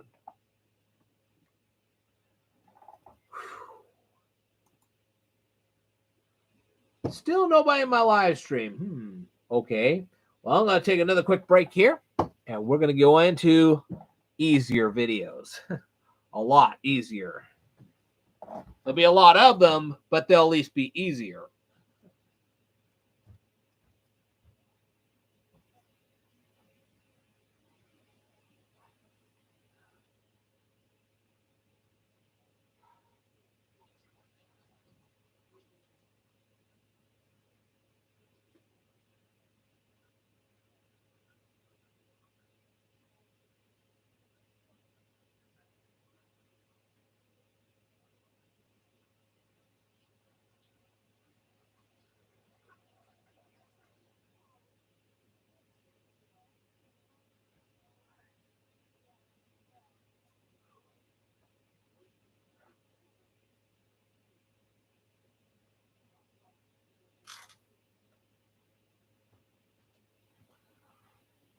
Okay. Wow. Oh. Can't believe I've already been at this for about an hour and a half.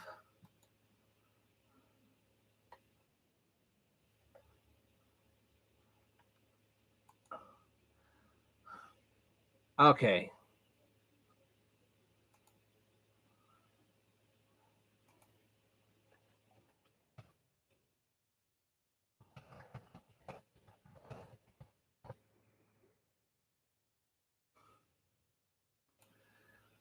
Whew. My water bottle leaks, and that's why. Nothing I can do about that. Anyway.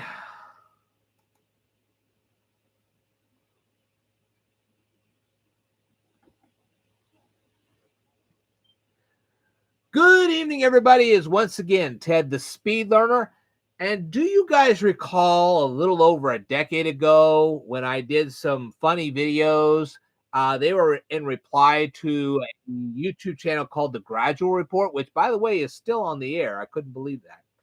But anyway, I did a series of videos on a word called bra. Okay. And I was fooling you guys because I knew that if you saw that title, you'd be like, "Oh, I got to see this." But then you're like, "Wait a minute, that's not exactly what we had in mind." Well, I'm going to revisit those videos and I'm going to give you further details that I did not give in the original videos. Now, there is actually a town in Italy called Bra. But before I tell you about that, I want to tell you two things. First of all, I have published 5 Kindle books since I put those videos out so long ago. If you want to read them, feel free to leave a comment down here in the comments below, and I will send you a link to my latest book, and you can read it and then the others as well. Now, I will also tell you that there were a couple of those videos that there were details in that YouTube kind of frowns upon today. And so what I'm going to do is for those particular videos, I'm going to go ahead and put them in my next Kindle book, and then you can see that. Okay? Now, there is a town called Turin in Italy. Just south of that town is a town called Bra, and it has 30,000 people that live in that city. Near the city of Bra is a town called Pollentia. Now, the University of Gastronomic Science campus is located on the south side of the town of Pollentia. The University of Gastronomic Science was created in 2004. In this university, students learn about industrial food production. A company called Slow Foods, which was founded by a gentleman named Carlo Petrini, provided money for the founding of the university. It is a non-profit university. Of course, the city of Bra, Italy is famous for other things as well. The town of Pollentia was founded by the Roman Empire in the 2nd century of the Common Era. Mark Antony tried to retreat from Decimus Brutus in 43 BC. This event took place in Pollentia. Many years later, General Stilicho defeated the Goths near Pollentia. So you can look all this history up for yourself. And I encourage you to do so. But there is something else I need you to know about. Bra, Italy is famous for a cheese festival. Okay? And this cheese festival is hosted by Slow Foods. This festival takes place once every 2 years, and this happens to be one of those 2 years. If you were to go to Bra, Italy in September, you would be able to attend the cheese festival. But I'm going to let you research this on your own time. I've left some web articles down below. You can check them out. And you can actually check out Bra, Italy. It's a very fascinating little town. I hope you do. Anyway, I will tell you more in a future video, so I'd like for you to stay tuned. Woo! Okay.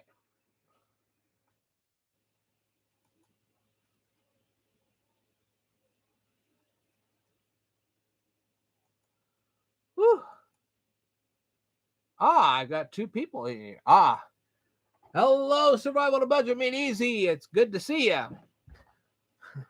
I'm kind of glad you joined me at this part of the live stream because the earlier part was interesting stuff to be sure, but it was kind of stuff that you might find to be a little dull. But please enjoy it whenever you get a chance. Remember, these live streams never go anywhere, so you can go ahead and enjoy that stuff. I did actually, for one of my videos, I actually took the entire script and pushed it in onto my fan page so you could read it as well as you could watch it. That way you're like, this is way over my head, but you can read it. Okay, so anyway, woo! Let's go on with a little surprise.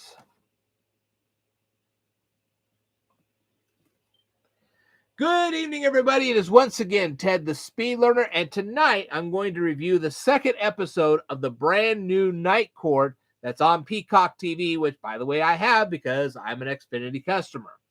Okay, but before I do, I wanted to let everybody know that I have published 5 Kindle books, and you can read those Kindle books.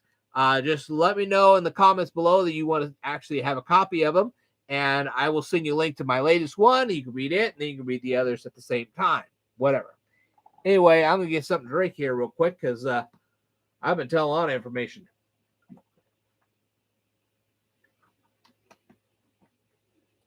Okay.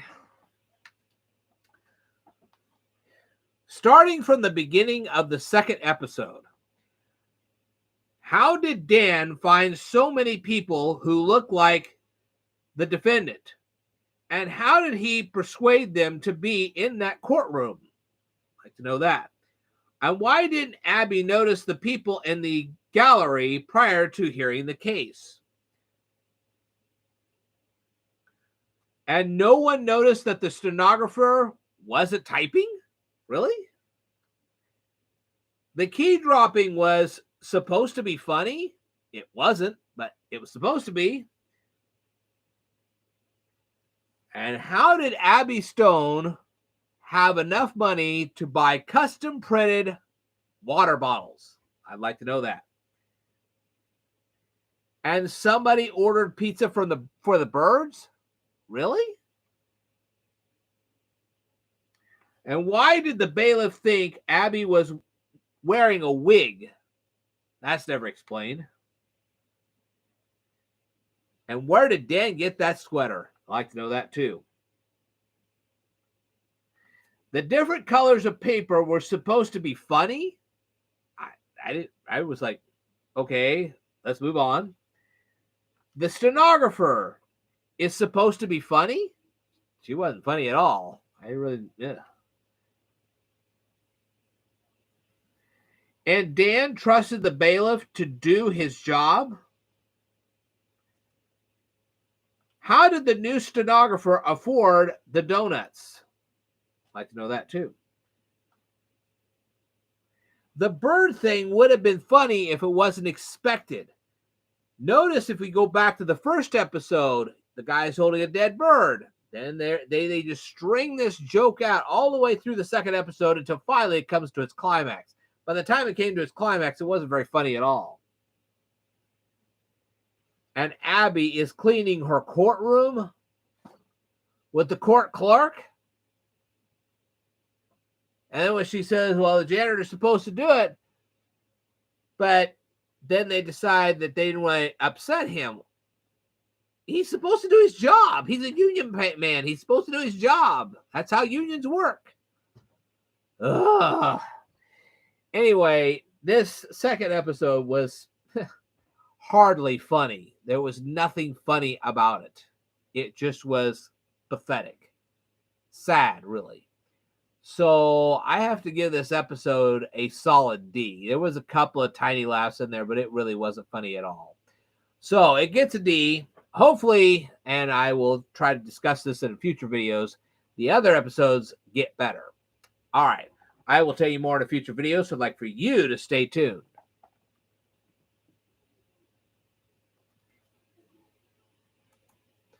Whew.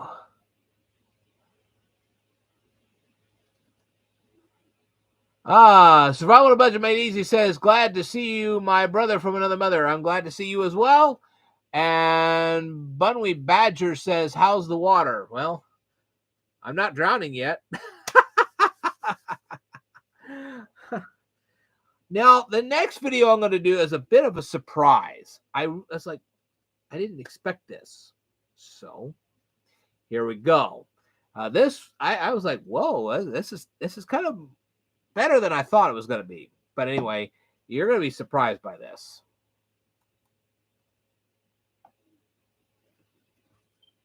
Good evening, everybody. Okay. Let's try that again. This video response is going to go out to a musician called Pink, And that's because you uploaded a music video entitled Cover Me in Sunshine. I watched your music video. I went through all your lyrics, and I decided to ask you a few questions about all of this. But before I do, I wanted to let everybody know that I have published 5 Kindle books. And if you guys want to read any of them, let me know in the comments below, and I will send you a link to my latest Kindle book. You can read it first, then you can read the others afterwards. Okay? All righty. With that being out of the way, I wanted to say right off the bat that I think it was nice of Pink to allow her daughter to star in one of her videos. That was cool. All right, let's go through the video. One of the nice things about this video is it takes place on some kind of a farm. This was a refreshing change from some videos I've seen. It really was actually quite beautiful. It's nice to see that there are still parents that value the properly taking care of animals. This teaches kids about life and how it actually works. And that's very refreshing. Okay. And Pink sure knows how to keep her child busy without a smartphone. That's something else I was thrilled about. This is a great thing to teach children these days. It was nice to see Pink's daughter riding a horse and playing on the docks instead of checking out her phone all the time. I bet the mountains in the wintertime. Get off that. Sorry, there was something on my screen. I bet the mountains in the wintertime are packed with snow every year. So I bet Pink's daughter gets a chance. She probably gets lots of chances to ski on the slopes. Now, what about the lyrics? Why do you have so much time to waste? Why do you have to imagine people laughing? Who or what do you expect to get you through your day? How many good times do you want to have? What is it that will comfort you? Do you have a garden? What did you miss about yesterday? What do you consider a better place? Overall, the song is very nice and it's sung very well. I have to give you that. I will say that the song is somewhat bland, but it's not a bad song at all. It was a pleasant surprise for me. The lyrics are nice to listen to. The main fault of the song is more in the marketing of the song than it actually is the song itself. Why would anyone market this song as a mainstream song? Well, I give this song a solid B. All right. Feel free to leave the answers to any and all the questions I asked in this video down here in the comments below. And if you happen not to be Pink and you're watching this video right now, feel free to go over to Pink's YouTube channel, watch her videos, rate her videos, comment on her videos, and subscribe to her channel if you'd like. And more importantly, tell it that the Speed Learner sent you. All right, I will tell you more in a future video, so I'd like for you to stay tuned. Woo.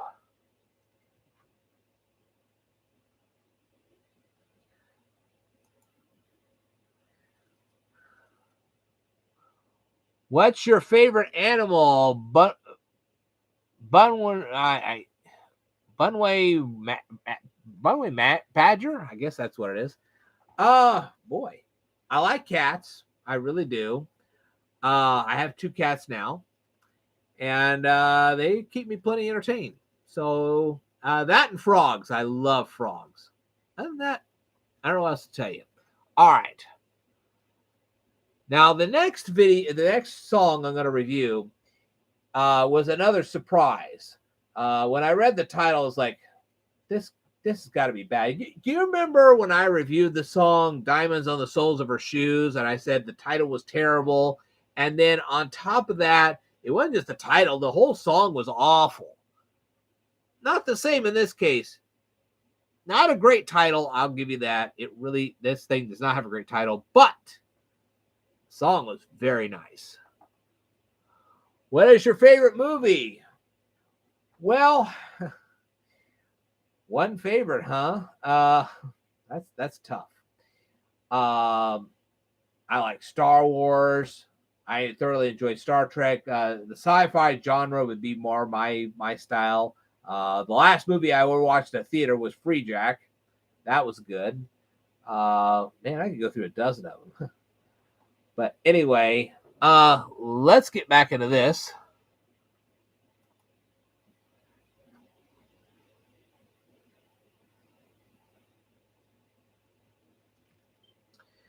This video response is going to go out to Chloe Latanzi, and that's because Olivia Newton John recently passed away, and so therefore this video can't go out to her, and I feel bad about that. But I'm hoping that Chloe Latanzi can actually answer these questions. This is involving a music video entitled Window in the Wall. I watched the whole video. I went through all the lyrics. And I have a few questions about both the video and the lyrics. And before I begin, I wanted to let everybody know that I have written 5 Kindle books. If you're interested in any of them, let me have a comment right down here in the comments below, and I will send you the link to the latest Kindle book, and then you can read the others at your own leisure. Okay? So, let's start with the video itself. I wonder what wildlife lives where they were singing. Okay, I'm not exactly sure where they were singing, but I wonder what wildlife lives out in that area. Why was Chloe Latanzi standing in the river, and how did she keep herself from being carried away by the water currents? I'd like to know that. Why was she filling a pitcher full of water? Now, we watched later in the video, she finally puts flowers in the pitcher. I guess that's why she was doing it, but I don't know. She can answer that. What is the name of the horse? Love to know that too.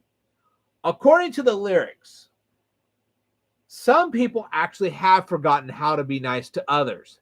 It all depends on what they've been taught.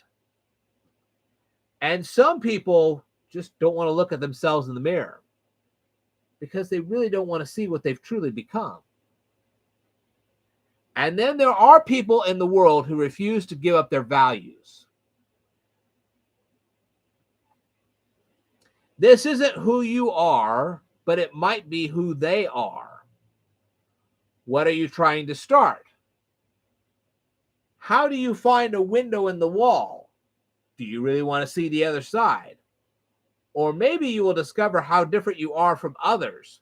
And what if they don't but what happens if they don't want to find a window in the wall? Sometimes people allow their hearts to grow as cold as stone. There are some people who don't want you to cross their border. And we have to want to turn our lives around. If a person doesn't want to turn their life around, they're not going to do it. It's about free will. And you have to ask yourself, who is waging war? Never confuse defending your values with waging war. It's only when we impose our values on others that we are waging war. What do you think we are fighting for? Why do we have to change? We could change, but why would we have to? Maybe it's they that needs to change. This song is very pleasant to listen to, and if it had different lyrics, it could become a very lovely lullaby. The lyrics are a bit controversial, but overall the song is well sung. And the musical instruments in the background are very nice. So I like to give this song a solid B. I will tell you more. Before I say that, feel free to leave the answers to any and all these questions down here in the comments below. And if you happen not to be Chloe Latanzi and you're watching this video right now, feel free to go over to Chloe Latanzi's YouTube channel, watch her videos, rate her videos, comment on her videos, subscribe to her channel if you'd like, and more importantly, tell it that the Speed Learner sent you. All right, I will tell you more in a future video, so I'd like for you to stay tuned. Woo!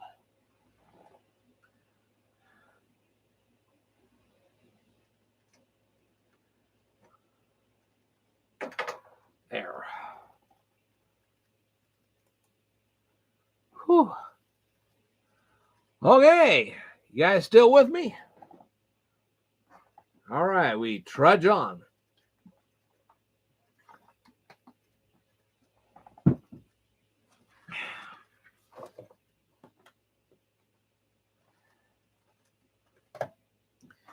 I forgot to use one CD. I'll just make a clip of the photograph, and that'll be fine with that. But anyway, we're going to use this one.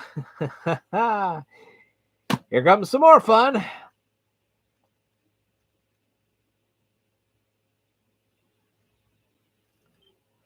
This video response is going to go out to Julian Lennon and Yoko Ono. And the reason for that is because John Lennon has since passed away, and so therefore I can't really ask questions to him. So, why am I sending out a video response? And that is because John Lennon, a long time ago, and probably not really him who did it, it was probably more Yoko Ono, she uploaded a music video to YouTube called Imagine. I've heard the song many a time, and I've also seen the music video, and here is John Lennon here. So that is what we're reviewing right now, is the song, John Lennon's song, Imagine. As I said, I've heard the song so many times, and I have also watched the music video. And I decided to ask a few questions about the song and the video. And before I do, I would like to tell everybody that I have published 5 Kindle books, and you are more than welcome to leave a comment down here in the comments below letting me know that you want to read these Kindle books, and I'll send you a link to the latest one. You can read it first, then you can read the other ones after that. Okay. Let's get back to the questions. About the video itself, why were John Lennon and Yoko Ono walking through so much fog? What was generating the fog? It could have been the weather. It could have been something else. Who knows? Why did John Lennon own such a large house if he had a socialist belief system? And he did have a socialist belief system. That is true. What brand of piano was he playing? Why were his windows shuttered? Why was the entire house painted white? I mean, the ceiling was white, the floor was white, all the walls were white, and there was nothing in it except for the piano and, well, a piano seat. And where were the house decorations? Boy, that wasn't a very warm house. According to the lyrics, I think it would be very depressing to imagine that there is no heaven. Why would I want to imagine that? And why would I want a peace for those who have harmed me without justification? A world without godly justice would be very not well welcomed. It would be pretty bad, actually. Why would you want to live for today if you are not young and you miss close friends and family, or if you're suffering from a debilitating illness? Not all countries of the world share the values of the people in Europe or the United States. So why would I want to imagine a world without countries? I wonder what would have happened if someone had asked John Lennon to give up his core values. Would he defend his core values or just surrender to somebody else? It depends on John Lennon's definition of peace as to whether someone like me would be willing to live life in peace. And think about this for a second. John Lennon talks about no possessions, but he owned a home, musical instruments, clothes, food, money, cars, and I could go on and on. So if he wanted all of us to surrender our possessions, he should have set the example. He thinks that relinquishing possessions would eliminate greed and hunger. Perhaps he should examine the lives of those who once lived in the Soviet Union or currently live in China to see how that one's working out. How about North Korea? Let's see how that goes. John Lennon discusses his version of utopia in this particular song, but there are several nations who have embraced this version of utopia, and their version of utopia doesn't look very pleasant, at least for my eyes. The song is a pleasant song to listen to, and I have to admit that John Lennon was a good songwriter as well as a great pianist. No question about that. He also played a really good guitar, too. Overall, the song deserves the praise that it gets as far as, being well played, but I definitely wouldn't desire the utopia he speaks about in this song. Like I said, the song's pleasant to listen to, but what he talks about, I wouldn't want. I guess he was hoping that people would embrace his version of utopia. Thanks, but no thanks. I will, however, give this song a B- because overall it's pleasant to listen to. All right. If you happen not to be Yoko Ono or Julian Lennon and you're watching this video right now, feel free to go over to John Lennon's YouTube page, watch all the John Lennon videos, rate the songs, comment on the songs, subscribe to that channel if you'd like, and more importantly, tell them that the Speed Learner sent you. All right, I will tell you more in a future video, so I'd like for you to stay tuned. Woo!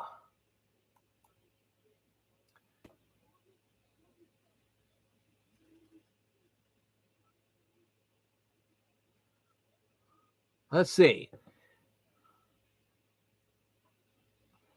Julian and Yoko don't talk, according to Survival on a Budget Made Easy. He also says, ask Yoko and John's son, Sean Lennon. Okay. I did not know that.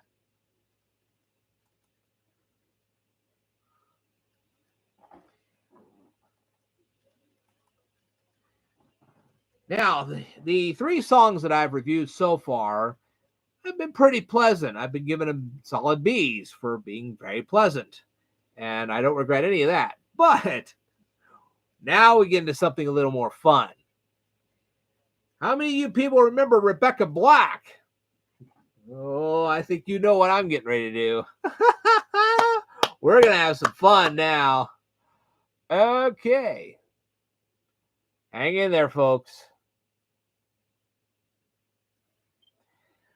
This video response is going to go out to Rebecca Black, and that is because she uploaded a music video entitled Friday. I watched her whole video. I also took the time to learn to read through the lyrics. I have some questions about both, but before I ask about any of this, I would like to tell everybody that if you probably don't know this, but I actually have published 5 Kindle books. If you're interested in any of them, leave a comment down here in the comments below, and I will send you a link to my latest book, and then you can read it and the others as well. Okay, let's get into this. According to the video, what is an ARC Music Factory? Never heard of that. This video makes a reference to a song that was sung by the Monkees. Well, that was kind of nice. Then it makes a reference to a song sung by the Bangles. Okay. Why would Rebecca Black associate homework with the movie Gone with the Wind? What is Wednesday's song? Never heard of that. Is she writing an essay for David Bowie? And what store sold her that alarm clock? I'd really like to know that. She says everyone is rushing, but if you look at the video, everybody else is rushing, obviously, but she's not. And I've seen many bus stops in my lifetime, and I've never seen one with a sign quite like that one. If her friends have a car, then why did she even bother going to the bus stop? She should have just waited by her house, and then they could have picked her up. And why doesn't she have a car? And notice, none of these people in the car are wearing seatbelts. Really? This video was produced in the 1990s. By then, they had a bunch of seatbelt laws. Trust me, I know. And what suburban parents in their right mind would allow a group of teenagers to party at their house? Even in the 90s, they knew what kind of parties those would be. Where's all the party food and the stereo system? And let's go ahead and teach everybody some bad grammar.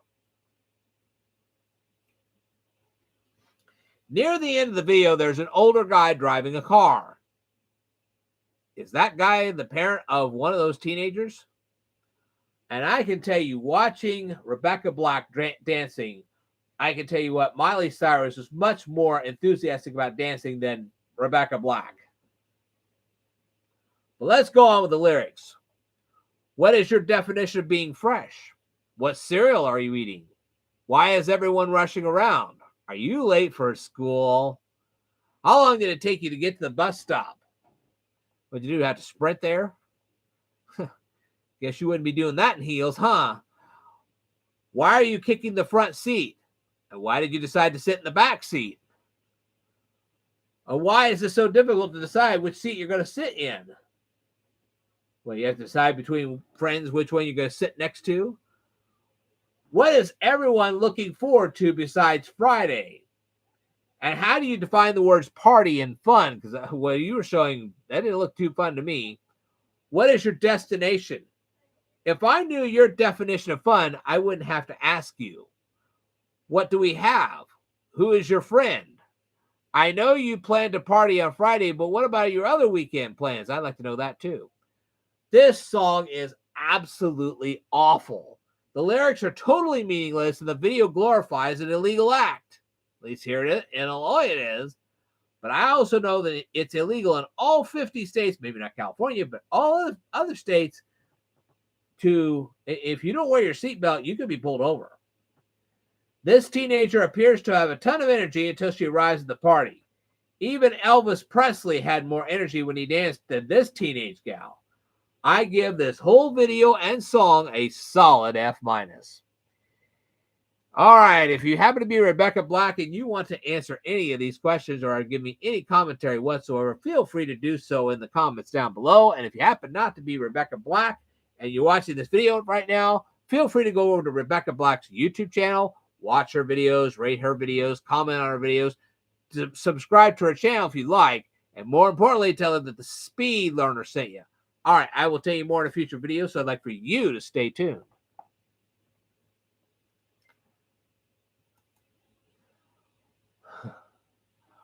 What'd you think of that? Oh, I had fun with that one. That was beautiful. Woo! Okay.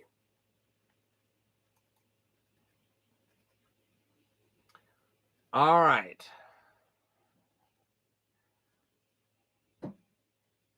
This next video response is not going to be very long.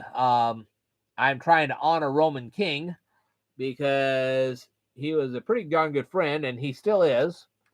And I like to help out his YouTube channel a little bit. So let's go ahead.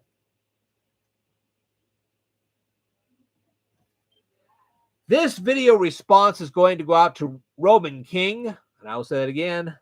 Hang on. That did not come out well at all.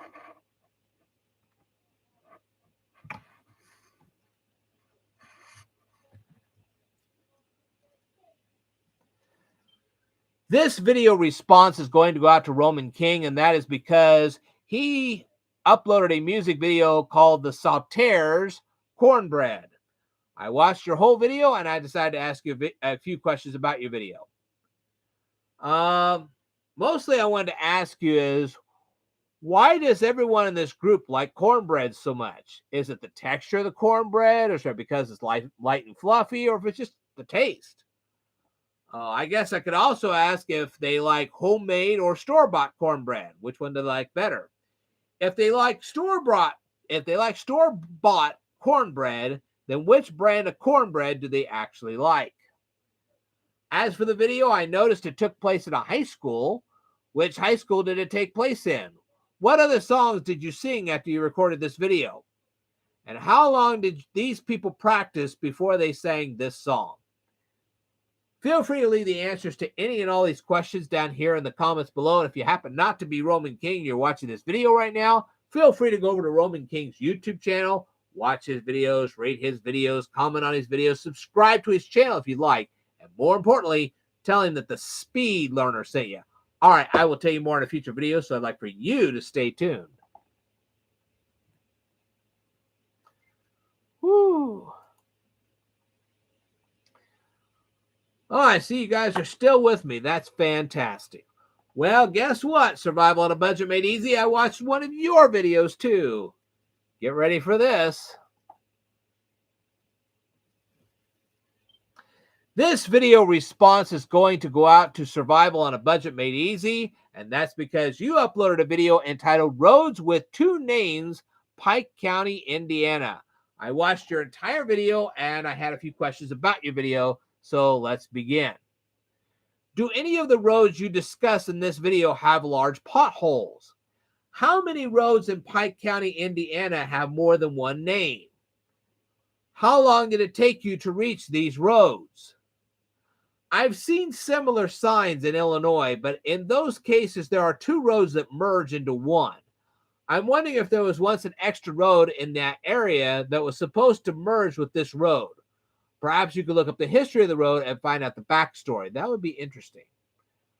When it comes to Indiana 61 and 56, I've seen similar signs in Illinois. But in our case, it's usually a U.S. highway and an Illinois road merged together.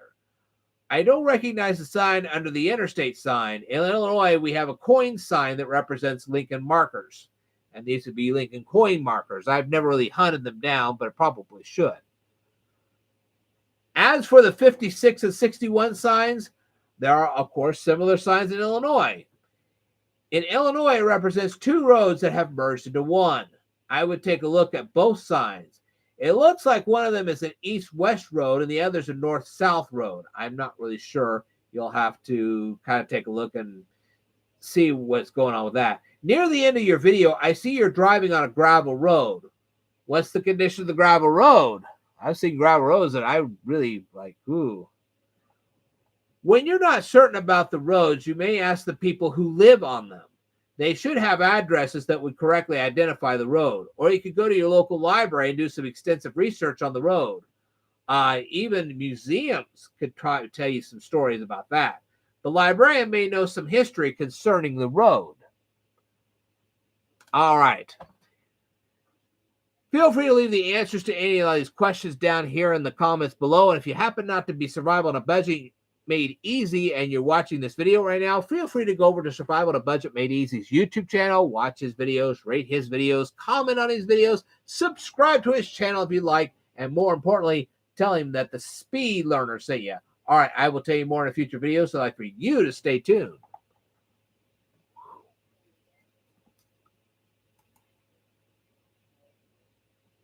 How was that?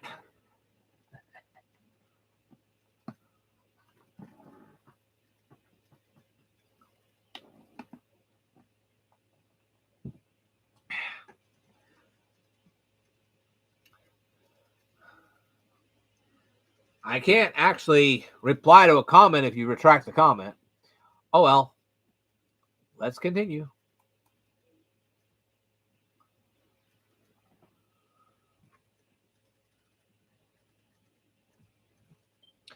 This video response is going to go out to the beautiful Golden Hour, and that's because you uploaded a video entitled A Very Cute Guinea Pig Named Cheyenne.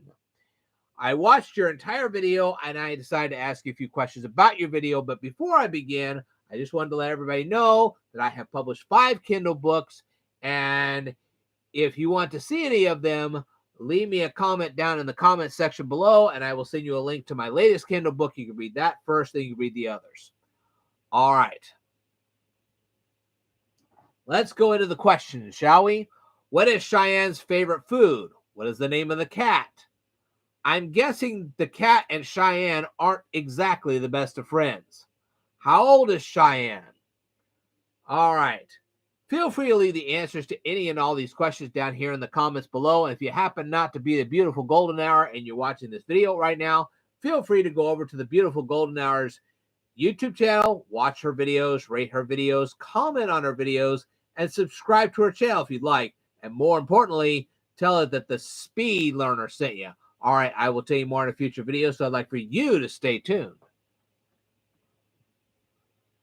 Woo! Still keeping up? Okay.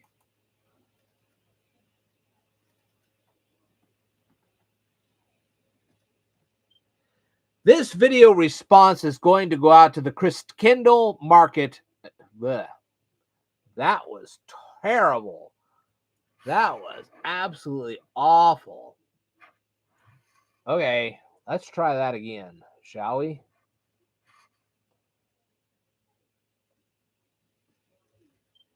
This video response is going to go out to Where the Heck Are the Albans? And that's because you uploaded a video entitled The Kindle Market 2022. I watched your entire video and I decided to ask you a few questions about your video. All right. But before I do, I wanted to let everybody know that I have written 5 Kindle books. And if you're interested in any of those Kindle books, let me know in the comments down below, and I will send you a link to the latest Kindle book, and then you can read it, and you can read the others later on. Okay. How cold was it when you recorded this video? How tall was the large green tree? Which booth was your favorite? Did you find any last-minute Christmas presents? Have you ever traveled to Stickney, Illinois? I didn't know anyone could tour Wrigley Field during the holidays. That kind of surprised. Like, you can actually tour Wrigley Field on the holidays? What unique items did you find at Wrigley Field as you recorded the video? Did you play any of the games? Did you get a player signed baseball? Did you ride on the train? I wonder how long it took the store at the end of the video to put up their decorations. All right. Feel free to leave the answers to any and all these questions down here in the comments below. And if you're not Where the Heck Are the Allbands and you're watching this video right now, feel free to go over to Where the Heck Are the Allbands YouTube channel. Watch their videos, rate their videos, comment on their videos, subscribe to their channel if you'd like, and more importantly, tell them that the Speed Learner sent you. All right, I will tell you more in a future video, so I'd like for you to stay tuned.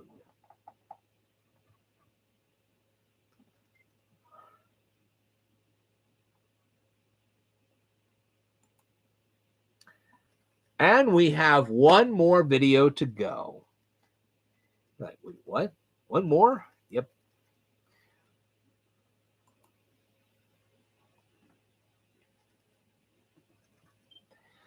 This video response is going to go out to Valerie Reese, and that is because you uploaded a video entitled Steve's Installing a Chicken Coop Around Our Raised Bed Garden. I watched your entire video, and I decided to ask you a few questions about your video. And before I do, I wanted to let everybody know that I have published 5 Kindle books. If you guys are interested in that, feel free to leave a comment down here in the comments below. I'll send you a link to the latest Kindle book, and then you can read it, and you can read the others later on. Okay, here we go with the questions. How long did it take for your boxes to arrive? How many parts were in the boxes? How cold was it when you assembled your chicken coop? How long did it take you to assemble your chicken coop? And which animals attempted to get into your garden? Feel free to leave the answers to any and all these questions down here in the comments below. And if you happen not to be Valerie Reese, and you're watching this video right now, feel free to go over to Valerie Reese's YouTube channel, watch her videos, rate her videos, comment on her videos, subscribe to her channel if you'd like, and more importantly, tell her that the Speed Learner sent you. All right, I will tell you more in a future video, so I'd like for you to stay tuned.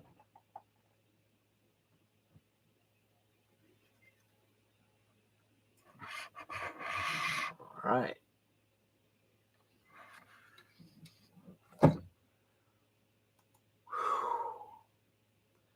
I can honestly assure you folks that my future live streams will not be this long.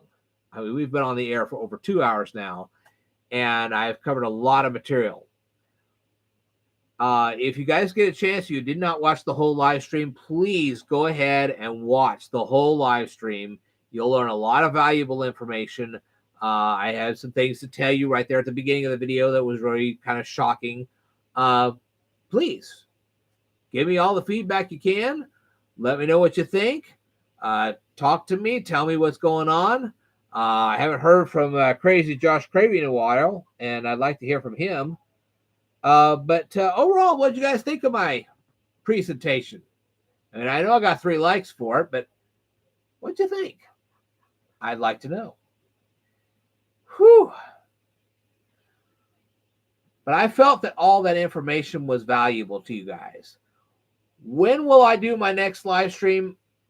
It's hard to say. I had some extended vacation time, and I took it, and I did it. But normally that doesn't happen. And I don't know when I'm going to have my next live stream, to be honest with you. Before I go, I wanted to remind everybody that I did actually make some new thumbnails for some of my videos. I have put some of my videos on Rumble. And for those of you who were paying attention, I actually took a big section of my Kindle book and I put it, my next one, yes, this Did You Remember Everything Part 2. I took a big section of it, put it on Patreon, $2 and you can see it. $2. That's all. Get on there. You'll take a look. You can review it. You can actually tell me what you think of it. I'd love to hear your feedback on it. So take some time. Get on there. Let me know what you think.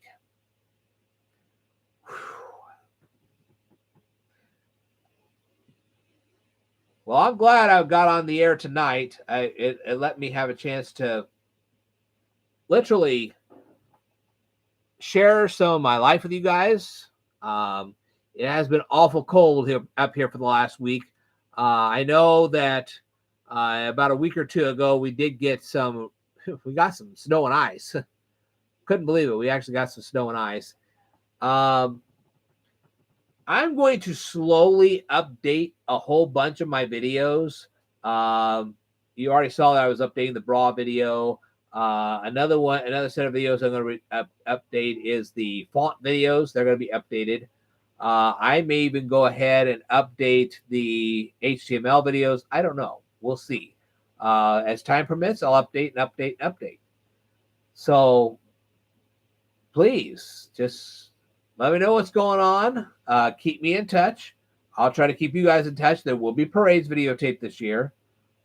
I'm sorry about the St. Patty's Parade. We just couldn't take the risk with the rain. I just couldn't do it. So, wow. When I'm not trying to make notes for new videos, I will definitely make the mini videos that I did tonight and make thumbnails, whole 9 yards, pop them up there, and then whatever else I can do. I will be working on my Kindle books, yada, yada, yada.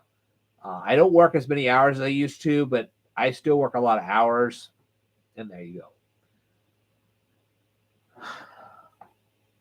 Oh, okay.